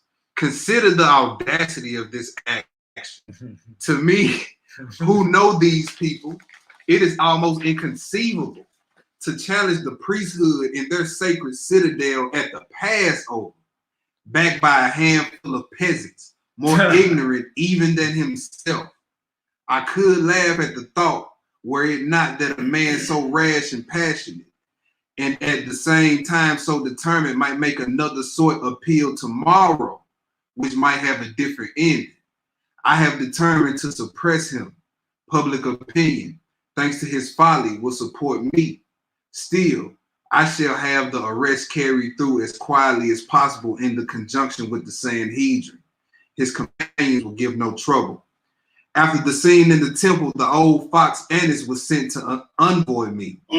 More than anyone, he has a vested interest in the maintenance of peace. As you know, he has several sons whom he attends for the highest offices. So this was a brother who was just concerned about his position. Right. And his son's position. Now, look, I'm going to pass this down to my son. Yeah. It's just like Negroes today getting that Mason mess. Yeah. They want to pass that mess. Nah, my son going to be a Mason. He going to, nah. That's the same thing this Negro right here was doing. Can we just keep the peace with the heathens? Yeah. Coon. It said at the same time, he has his finger on the pulse of the Pharisees, who are rebels at heart against us and will help any seditionist movement if it had a serious foundation. His point is the same as my own, that Jesus is not an actual, but a potential danger. Yeah, potential. But a potential danger. I thought he was sweet Jesus, though. Man, it said this the heathen saying he was a danger. Uh-huh. He urges that he would strike while few people know of him, and while those who do, and they will increase hourly, are shocked by his gross impiety and his words. He adds that if necessary, they will produce one of Jesus' own followers who will give damning evidence about certain ambitions. Always wanting to. Shut out, Negro. Always one. So they knew already it was one like that amongst them. Yeah. Always. Wow. Always. Do y'all see that? Now this is Pontius Pilate writing this. These is his words. It says who will give damning evidence about certain ambitions which his master has avowed in private conversations.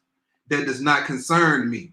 I don't doubt they will provide themselves with the evidence they want, but I have already all that I require. The top and the bottom of it, that is, that the man is or might be a political danger to me, as Antipas thought he was in Galilee last year, and as Antipas recognized the preacher John to be when he cut his head off at Marcarius, and so saved me the trouble. He said he was going to do it. So he's writing about things that we can read in the New Testament. Yeah. So the New Testament is not a false book as some Torah-only Hebrews would claim. Yeah. Because you got the heathens writing about events that we can go in the New Testament and read about. Come on, bro. This is history about the Messiah actually existing, actually being arrested, actually flipping over, cleansing the temple. All that. Let's keep reading. Let's keep reading. I am concerning with the priests Jesus and his following spend their nights outside Jerusalem. We know the place. He will be arrested quietly and executed without undue delay. I had not thought of it before, but I think I shall give my friend Antipas the opportunity of condemning Jesus. See, the heathens don't always put one of us out in the front to do that dirty work. Yeah. That's how they operate. You hit the nail on the head, yeah, bro. Always gonna put. That's how they always gonna do that. Beware of a Negro that's out in front. And like Malcolm X said, that's right. Beware of a Negro that the white man love. No. Beware of that Negro. Shank master. Beware of him. Man, this is cold right here. This is cold. It says the trouble began within his jurisdiction. See how the heathens use that? Yeah. Mm-hmm. It began in his jurisdiction anyway. Yeah. They want him out the way, but I'm a COINTELPRO all day long. Man, that's crazy. Y'all bring to me. But check this out. The next part, you gonna trip. Yeah. It says so that it is the correct and polite thing to do. Yeah. That's crazy. Besides, it would be pleasant to show Antipas both that a mischief maker has slipped through his hands. Hold up. Sweet Jesus was a mischief maker? Mischief maker. In their eye. Yeah, they are. And then check this out. Now, we carrying on his message, the same message that got him killed. Right. What you think they're gonna land us pretty soon? Come on now. Mm-hmm. Let's keep reading. It says a mischief maker has slipped through his hands, but not through mine, and also that when he has condemned his subject, he has to hand him over to the superior authority, the Roman governor, for execution of sentence. Yeah. Yes, I will send him to Antipas. So let's get back to these scriptures. Let's go to Matthew 26. We wind it down, y'all. Don't worry. You know they say I'm long with it. No, they ain't got nothing to do. It's Passover. Where they go? Look. All the shows reruns now. That way. Yep. Come on, man. Yep. Come on now. You look at that basketball game from 20 years ago. Right? So ain't nothing else to do. What else to do? So like, don't need to be looking at no basketball. You need to have your loins girded, ready to lead captivity. And look, if you read some of this, it'll tell you they had little games too. After the Passover, there, go back. Yeah. Go back to the games. You know how he used foreign Jews. Yeah. They was checking out. They was checking the games out too. Yep. After the Passover. What we at Matthew? What from? Matthew 26, verse 17. Matthew 26, verse 17. And the mood is the same at this Passover. I'm about to step it up because Brother Ward said I need to be on point when I come getting back to the book, chapter, and verse. Yeah. All right. The mood is the same for this Passover. A watchful night. Mm-hmm. You see, in a prime example, when he was going to pray, the disciples, they must then pay attention to that verse 42 in their Exodus because they would sleep. They would sleep around that time. And he like, man, y'all just can't stay up and pray with me while I pray? Come on, brother. This is a night of watching. Mm-hmm. A time where you would usually be asleep. What was the word? Vigil. That's it, bro. You see, the mood and the tone is still the same. Years later. Let's get it, Hebrew. Matthew 26, pick it up in verse 17. Pick it up in verse 17. Now, the first day of the Feast of Unleavened Bread, the disciples came to Jesus, saying unto him, where wilt thou that we prepare for thee to eat the Passover? And he said, go unto the city to such a man, and say unto him, the master said, my time is at hand. I will keep the Passover at thy house with my wife. The disciples did as Jesus had appointed them, and they made ready the Passover. Now when the evening was come, he sat down with the 12. And as they did eat, he said, verily I say unto you, that one of you shall betray me. And they were exceedingly sorrowful. and began every one of them to say unto him, Lord, is it I?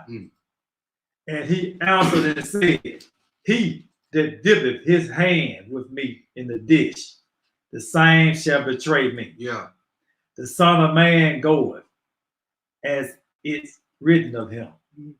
But woe unto that man by whom the Son of Man is betrayed. It had been good for that man if he had not been born. See that? He said it'd have been more for your profit if you was never born, Judas Iscariot. You see, go ahead. Then Judas, which betrayed him, answered and said, Master, is it I? Negro, you know you've been talking to them people. Yeah, is it I? That's it. See, he the type of person that'll steal something from you and help you look for it. Yeah. Go ahead. He said unto him, Thou hast said. And as they were eating, Jesus took bread and blessed it and brake it and gave it to the disciples and said, Take, eat, this is my body. Yeah. And he took the cup and gave thanks and gave it to them, saying, Drink ye all of it, for this is my blood of the New Testament. So the Messiah on Passover night initiated or started what we know the New Covenant, the New Testament, the New Covenant. That's right. Right? He initiated it then. So, you know what I'm saying? That's why we don't make a big deal about the lamb, because if you partaking in the unleavened cake and the wine, which represents his body and his blood, you partaking in the lamb. There you go. You partaking in the lamb. Go ahead. Number 28. Yeah. Which is shed for many for their remission of sin. Yeah.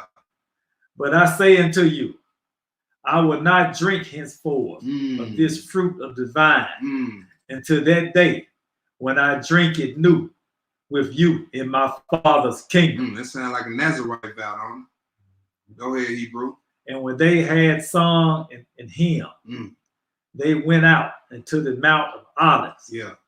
Then saith Jesus unto them, All ye shall be offended because of me this night, for it is written, I will smite the shepherd, and the sheep of the flock shall be scattered abroad.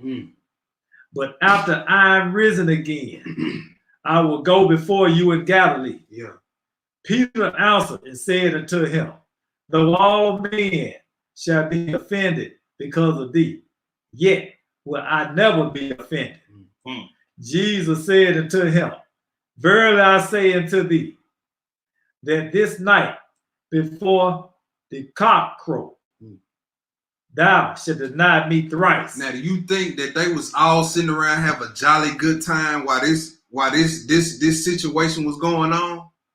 He's sitting at the table. He take the bread and say, This is my body. This is my blood. Drink this in remembrance of me.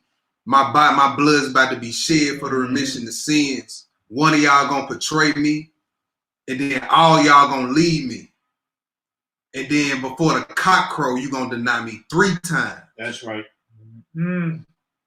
So what you think the mood and the tone was sitting at that table right then? It was toasting. You see what I'm saying? They wasn't Before I Let You Go by Frankie Beverly and Maze wasn't playing in the background while they was sitting down eating. Come on, man.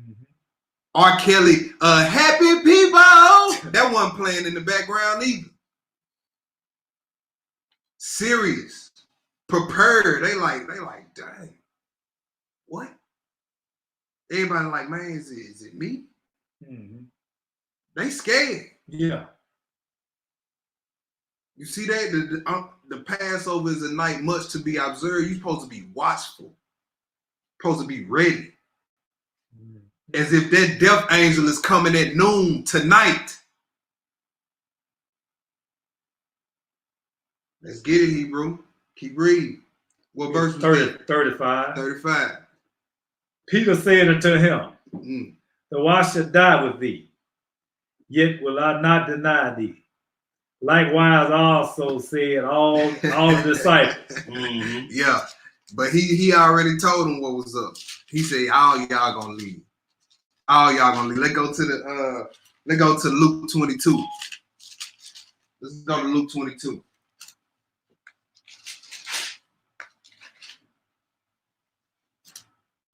Luke 22. See if the Messiah was playing around on this night.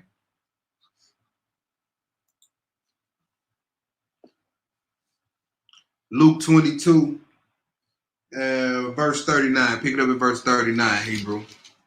Pick it up at verse 39. Look at let's look at the agony and the pain our Messiah was in, leading up to his death, leading up to the Passover, that he had to be killed. This wasn't no jolly good time for him. Do you understand that the master of the whole universe was crying out to his father, was sweating so profusely it looked like it was drops of blood coming from his face. That's right. Mm. He was at a very low point. It felt like his father was not hearing him. Prayed 3 times. Let's read this, Hebrew. Verse 39. Go ahead. And he came out and went as he was walked to the Mount of Olives, and his disciples also followed him. Mm-hmm.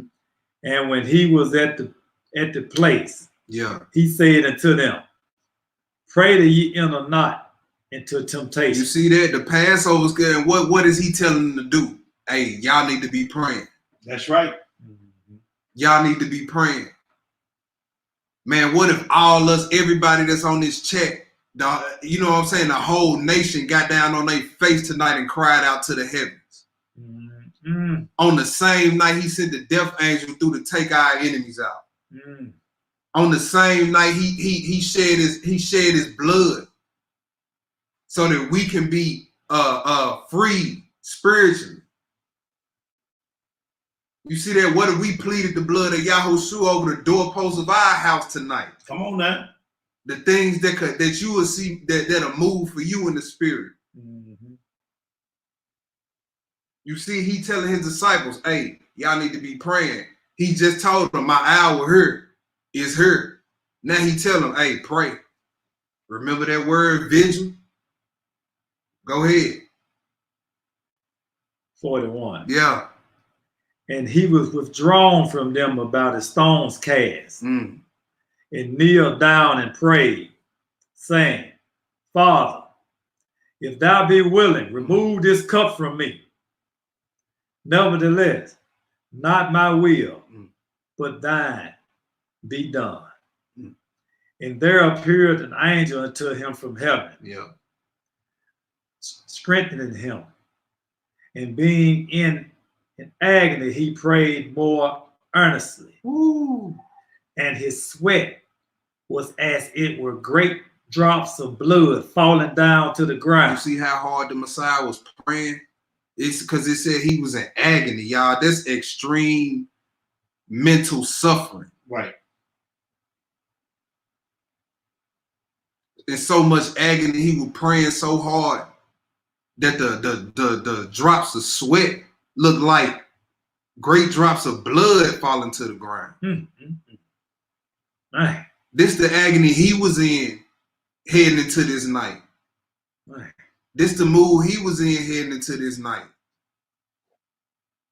Go ahead, Hebrew. 45. Yeah.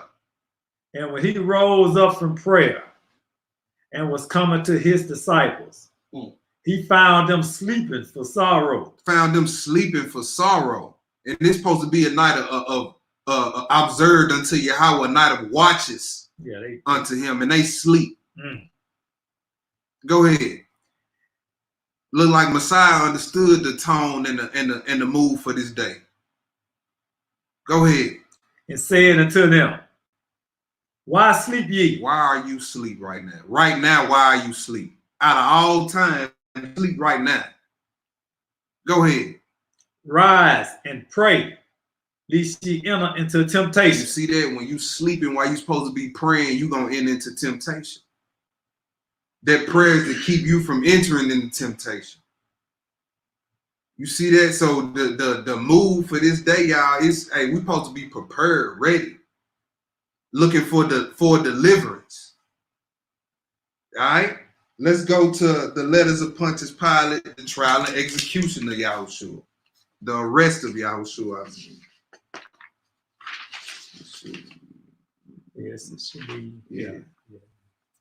I know in the book I had it marked because I wasn't gonna start it where it first started. I'm trying to see where I would pick it up at. Let me see. Nah, this ain't it. That ain't it. Nah, it's another one. Hold on, I'm gonna pull it up. I had it pulled up on my PDF. Okay. Yeah, I had it pulled up. Give me 1 second, y'all. Give me 1 second. Okay, that was the trial and execution of Jesus. Oh, okay. Read that one. Show and read review. Okay. All right. And it says, I must complete the letter which I began this morning. Immediately after dispatching Credo, I confirmed with Marquis the military arrangements for the Passover, which begins tomorrow. I heard reports from Joseph, who thinks that acts of violence against individuals amongst the ruling Sadducees will grow. In his opinion, it does not matter.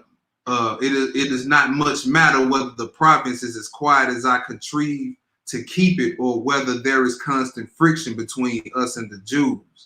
His feeling is that the extreme men are tired of peace. Afterwards, I tried to condemn the prisoner Jesus. He was crucified at once, along with some other prisoners who were awaiting execution. It is not a bad thing to have an object lesson of this kind on the eve of Passover, because in such a nondescript gathering as we have here, there must always be dangerous characters who have exceptional opportunities for their special qualities. By this time, Jesus is buried. It is their custom to bury an executed offender the same day. And besides, the Sabbath begins at sunset. When? At sunset. Sunset. This a heathen now. You got Israelites can't get this thing right. Nope. This a heathen saying this. The Sabbath begins at sunset, has indeed already begun. The Sanhedrin asked permission to bury the body this afternoon. So he know the whole spiel. Yeah. And it's us that's misinformed. Mm-hmm. It said, and the Sanhedrin asked permission to bury his body this afternoon. It suits them, having got Jesus out of their way, to dispose of the whole matter before the Passover begins, and so to damp down any discussion which might arise, especially after the inscription that I ordered to be attached to the prisoner about more presently. The trial was short, but in due form and order.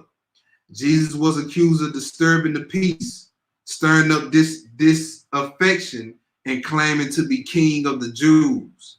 There was evidence both from our side and from that of the Jews. Now, notice everything that they kill him for, that's what they can charge us with and kill us for. Mm-hmm. Because we holding that same message, right? We gonna be disturbing the peace when the one world religion comes. Mm-hmm. We the only so-called I use the word religion, but we ain't into religion. We hold the scriptures, which we hold the only message that goes against a one world religion system, I should say. Mm-hmm. And everything they charged him with, they could charge us with. We claim he's our king of the world. Right? And the Antichrist is coming, gonna be claiming he's king of the world. Somebody lying. Mm-hmm. We on the collision course with the Antichrist to be charged with the same charges they put on our Messiah. Continue. And look, before you continue, like the 12 was, I'm thinking about the 12 disciples now. I was congregating, right? Mm-hmm. If you fast forward right now, they couldn't do that right now. Yeah. Yeah, I see what you're saying. 10 or less. Mm-hmm. You know, Yep. they locking folks up. Yeah, they sure live. Go ahead, bro. They sure live. It said there was evidence both from our side and from that of the Jews, both from Galilee and from this city. Caiaphas, Annas, and the leading Sadducees were prominent, and so were some, but not all, of the chief Pharisees. Some of the Pharisees would lend no assistance in convicting the rebel against Caesar. However, much they desired his death as a rebel against themselves. However, that did not help him. The priests had much to say of his attacks on their religion, but I cut them short of that. They cannot have it both ways. If we are not allowed to interfere in their religion, they cannot appeal to us when their observances are attacked. And as soon as the offense becomes political, directly or indirectly, then we take note of it. They may squabble about Yahweh like the Egyptians about Isis till they burst. But when a man brawls in the temple, he tends to provoke a general explosion, and that concerns us closely. The charge of Jesus of disturbing the peace was proved to be the hilt, and he could not deny it. I inquired of the prisoner through Alexander whether he admitted the more serious accusations. The Jews alleged that he regarded himself as distinctive deliverer of the nation, which involves the end of both their authority and ours. See, that's what I was just saying. Mm-hmm. This would constitute a much more direct offense than that for which Antipas put John to death. They cited both the public utterances and Jesus had spoken of a new kingdom as being imminent, and also certain admissions about himself which they said he had made to his own followers. This was, I suppose, the special evidence which Annas said that they intended to produce. I put the question to him. I asked him whether he considered himself to be the deliverer. So they say, he answered. That's how the Messiah answered. That's right. What it said in the scripture. It said, thou hast said. Thou hast said. So he's saying what happened. If none of this is real, why is he writing about it? He says, so they say, he answered, indicating that the high priest and his neighbors with a curt gesture of contempt. I pointed out to him that he was accused also of representing himself as the king of the Jews. I asked him whether he considered himself to be that. He made the same answer. So you say, meaning, I suppose, that in neither case was there anything in his own conduct or motives to support the accusation, but that he knew well enough that we meant in any case to fix the charge upon him. He realized that he was trapped and that there was no way of escape, but he was bold and resolute, defiant, almost insolent. They are all alike, these Jews, bitter and unyielding, whether to us or to each other. Standing alone, he might be forsaken with enemies on every side who meant his death. Did he say dogs compares me about? That's right. With his own countrymen delivering him to the Roman executioner. But he was cool and determined, like the men who engineered an attempt on the life of the great Herod and suffered the extremes of torture sooner than yield an inch, a dangerous breed. I condemned him to death. I could, of course, do nothing less. All roads led to that conclusion. Man. Man. Let's go to the next spot. So we see that the mood and tone for the Passover did not change throughout the generations. And we see that the trial and execution and the rest of our master did happen in history. Yep. Right? Yep. Documented history. We let the heathens tell it. We go outside the Bible and read that. Yes, sir. Because you know they don't believe what we say. They have to let a heathen tell it. Yeah. So we let the heathen tell it tonight. They'll believe a good heathen. We let the heathen tell it tonight. They don't want to. Children of the slaves tell you something. You can't. Nah. Nah, that's Stockholm syndrome. Yeah. I do that all the time. I said, look, I was talking to a brother. Mm-hmm. I told the Gentiles, I said, hey, do me a favor. Read this. Go read that here. You know what? That's small warfare. Yeah, though. I said, read that. You know, he one of the heathens I could deal with. You know, I talk to him. Mm-hmm. I said, look, do me a favor. Go read this right here to him right quick. Yeah. Mm-hmm. Yeah. Oh, man, what? Oh. He listened to him. You can see it now, huh? Yeah. Yeah. You know. Mm-hmm. Yep. Yeah. Yep. But that's you know what I'm saying? That's what this Passover about, man. Our lamb that laid his life down for the nation.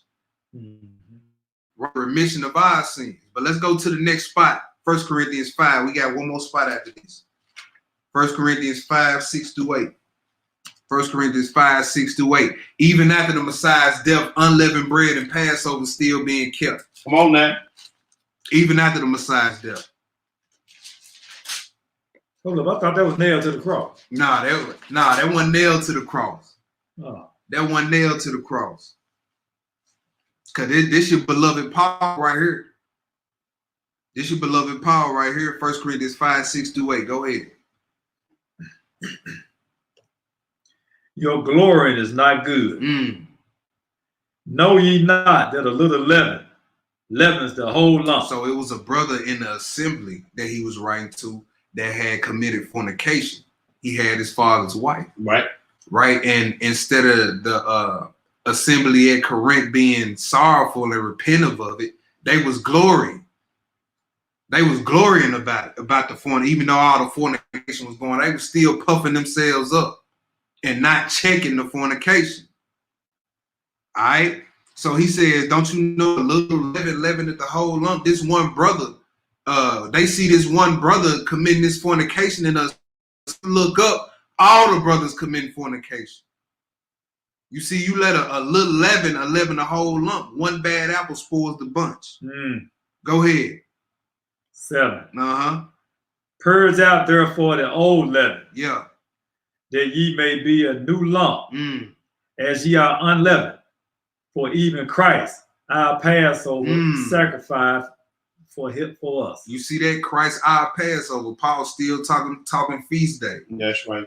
He brought up the unleavened bread, then he said Christ, our Passover. So it let you know Paul understood the spiritual meaning of the Passover. He knew it pointed to YHWH. Keep reading, Hebrew. Therefore, let us keep the feast. Let us not keep the feast. Let us keep the feast. Let us say they done away with and nailed to the cross. Let us keep the feast. Let us keep the feast. Is he talking about Easter? No. Or is he talking about the ones we can go read in Leviticus, the 23rd chapter? There you go. That's what he's talking about. Let us keep the feast. Go ahead. Not with all leaven, neither with the leaven of malice. So leaven represents wickedness, represents sin, right? What good is it that you got all the graham crackers and biscuits and fried chicken at your cupboards, but you keeping the feast with malice? You keeping the feast struggling with the same lust you were struggling with this time last year. You know what I'm saying?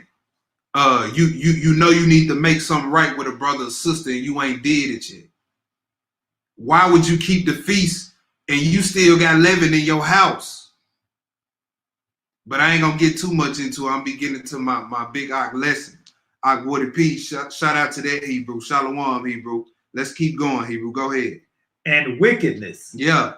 But with the unleavened bread of sincerity and truth. So if leaven spiritually represents sin, then unleavened spiritually represents righteousness, right? So let's keep this Passover and the Feast of Unleavened Bread with the what? With the unleavened bread of sincerity and truth, right? Let's go to the last spot, 1 Corinthians 11. 1 Corinthians 11. Paul again writing to the assembly at Corinth about the Passover. Yep. Because they had turned this thing into a barbecue. Right. A barbecue festival. Like they doing today. They doing today. Yeah. Like they doing today. You see, throughout the whole generation, through Egypt, through YHWH's time and Paul time, the mood and the tone for this day. I ain't saying you can't have fun on this day. Nah, it's not supposed to be.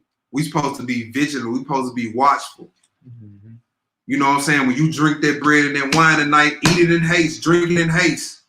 Like right after you finish it, it's time to leave. You see, keep the Passover with that same sense of urgency. All right, let's get into it. 1 Corinthians 11, pick it up at 17, bro. 1 Corinthians 11, verse 17. Go ahead. Now in this that I declare unto you, I praise you not. Yeah.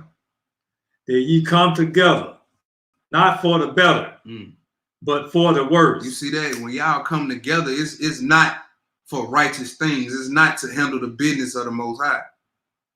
Y'all coming together for nonsense. Go ahead. For first of all, when ye come together in the church, I hear that there be divisions among you. And I partly believe it. You see that? He said, y'all coming together with division on y'all mind. Uh-oh. You see that? Y'all ain't got to living at y'all house. Go ahead. 19. For there must be also heresies among you. You see that when you read Galatians 5, that's a work of the flesh. Heresies. Heresy. That's a work of the flesh. Go ahead. That they which are approved may be made manifest among you. Do you see what Paul just said? He said, for there must also be heresies among you, that they which are approved might be made manifest. So sometimes Most High allow divisions in the assembly to see who really gonna serve him. Come on. To see who really gonna handle the situation like he told them to handle it with their brother or sister. Go ahead. When ye come together, therefore, into one place, there is not to eat the Lord's Supper. He said, it is. No, when y'all come together, it ain't to eat the Lord's Supper. Go ahead. For when eating, everyone taketh before other his own supper, and one is hungry, and another is drunk. You see that when y'all came together for the Lord's Supper or this Passover, y'all wasn't considerate. Y'all didn't even wait for the lesson to start. You just went over there and started making a plate. Right. Then some of y'all take the Passover wine and just get drunk. Now you drunk, passed out, and he's sitting destroyed through America tonight. You might not wake back up. He said some of y'all drunk. Y'all not considering each other. Go ahead. 22. Yeah. What? Have you not houses to eat and to drink in? He said, if you wanted to do all that, you could have stayed at your house and did that. That's right. Go ahead. Or despise ye the church of God, and shame them that have not. What shall I say to you? Shall I praise you in this? I praise you not. You see that? Because y'all not in the right mood for the day. Paul said, I don't praise y'all for that. Y'all come together, party and get drunk on the Lord's Supper. I don't praise you for that. No, go ahead. For I have received of the Lord that which also I delivered unto you. Yeah. That the Lord Jesus, the same night in which he was betrayed, took bread. And when he had given thanks, yes, sir, he brake it and said, take, eat. This is my body, which is broken for you. This do in remembrance of me. After the same manner also he took the cup. Yeah. When he had supped, saying, this cup is the New Testament in my blood. Yeah. This do ye as oft as ye drink it in remembrance of me. Go ahead, bro. For as often as ye eat this bread and drink this cup, ye do shew the Lord's death till he come. You see that? Right. He said, for often as ye eat this bread and drink this cup, ye do show the Lord's death until he come. Go ahead. Wherefore, whosoever should eat this bread and drink this cup of the Lord unworthily shall be guilty of the body and the blood of the Lord. You see that? So if you take this Passover and your mind is not in the right spirit, right? Whether it be malice toward a brother, whether it be you looking to do your own thing and get drunk and, you know what I'm saying, just be gluttonous tonight. Take it unworthily if you want to. Be focused on what this night is really about. Hit your knees tonight and pray. You might be delivered from something. Go ahead. 28. Yeah. But let a man examine himself, and so let him eat of that bread and drink of that cup. For he that eateth and drinketh unworthily eateth and drinketh damnation to himself. That's twice he said that. That's twice he said that. Not discerning the Lord's body. See, that's what I said. He might send the death angel through here tonight if you drink it unworthily. He might send it for you. He might send it for you. So we need to make sure we got our minds together. Go ahead. For this cause many are weak and sickly among you, and many sleep. And many what? Sleep. And many sleep. And many sleep. That means gone, dead. Because they took of the Passover unworthily. They took of this cup unworthily. Wow. So are you taking it unworthily? Go ahead. For if we would judge ourselves, we should not be judged. You see that, Paul? Like, man, look, if we gonna get this together right now, we ain't got to worry about the big money. Right. Let's go and get this straight now. Because when he get to judging, oh, man, head's gonna roll. That's right. Go ahead.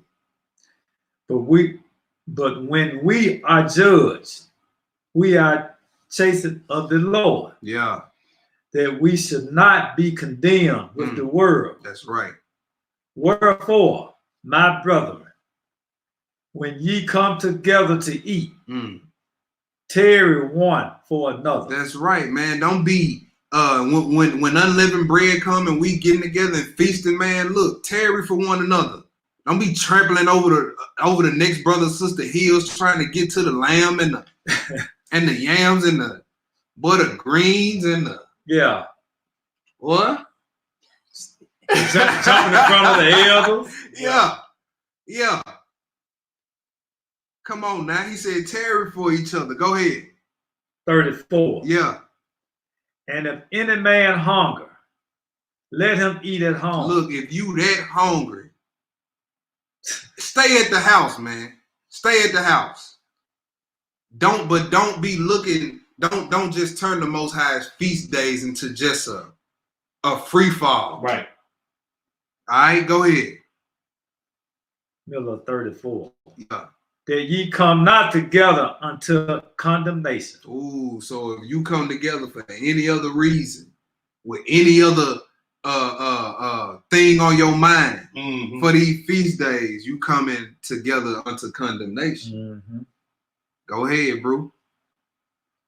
And the rest will I set in order when I come. All praises to the Most High. Happy Passover, baby. That was the lesson. All you know what I'm saying? Passover night to be much observed, a night of watches. All praise, all praise, all praise. You know what I'm saying?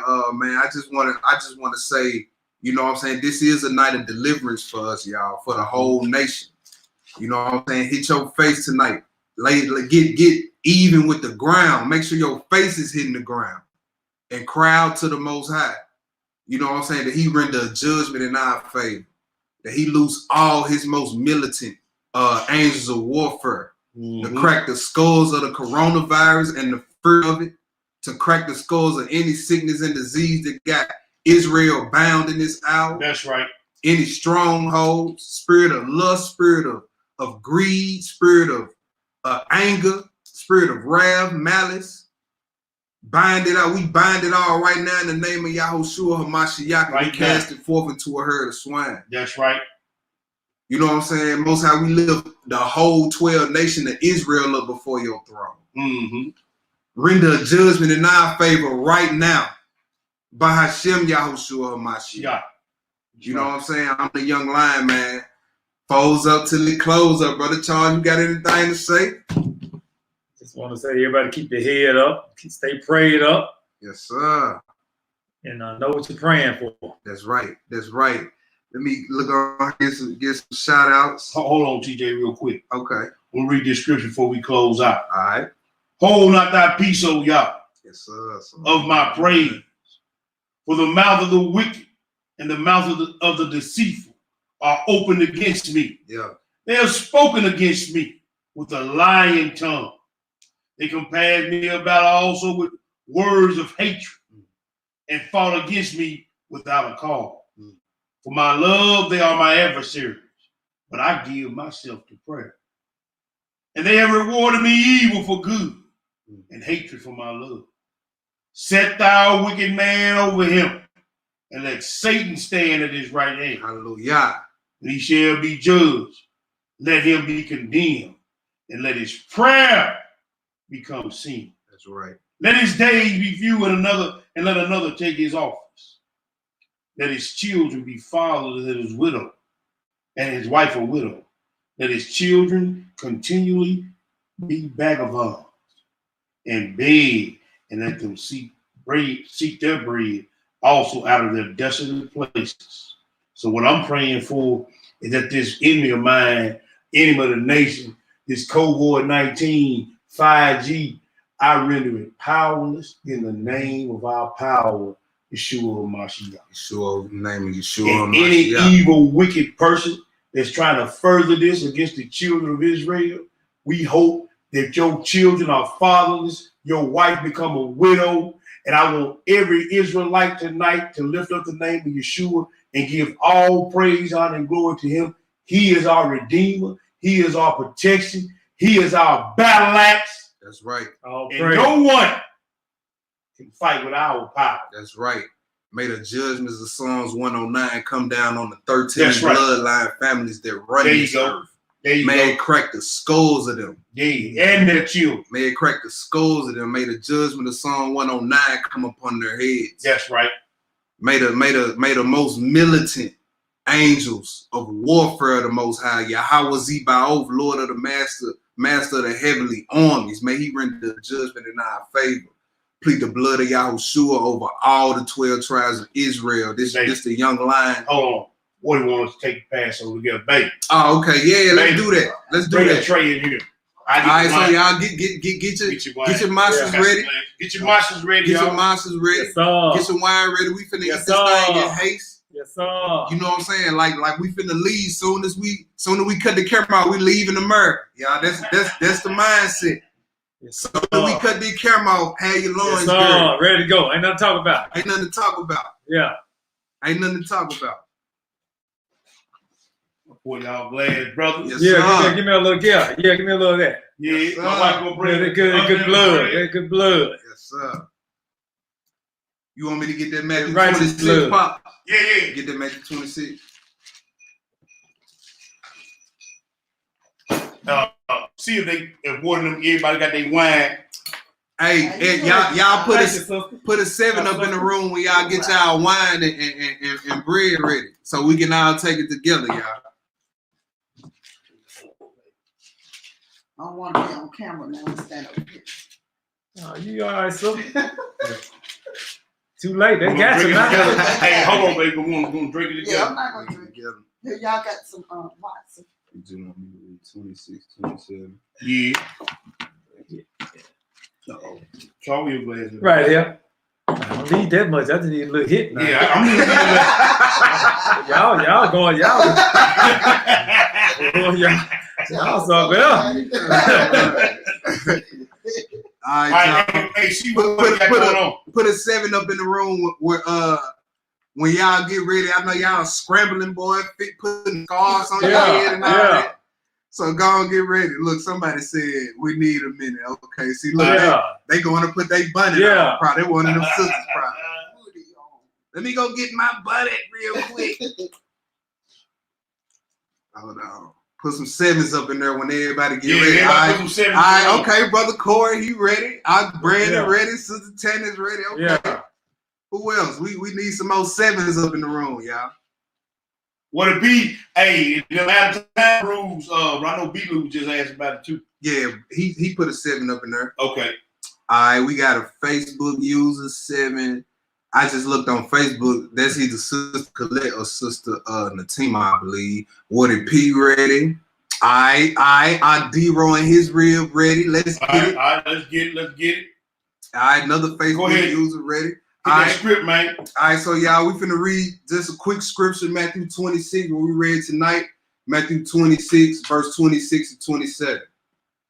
Matthew 26, verse 26 and 27. You can go. You can read it. Yeah.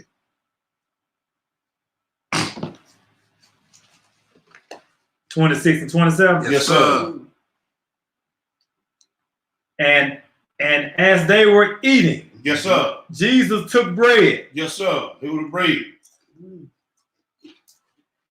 And blessed it. Mm-hmm. And break it. And gave it to the disciples. And said, take, eat. This is my body. Yes, sir. Yes, sir. And he took the cup and gave thanks. And gave it to them, saying, drink ye all of it. That's right. For this is my body of the New Testament, which is shed for many for the remission of sin. Hallelujah. Hallelujah. Let's get ready to leave Egypt, y'all. That's right. Let's get ready to leave Egypt, baby. Hey, we want to thank y'all tonight.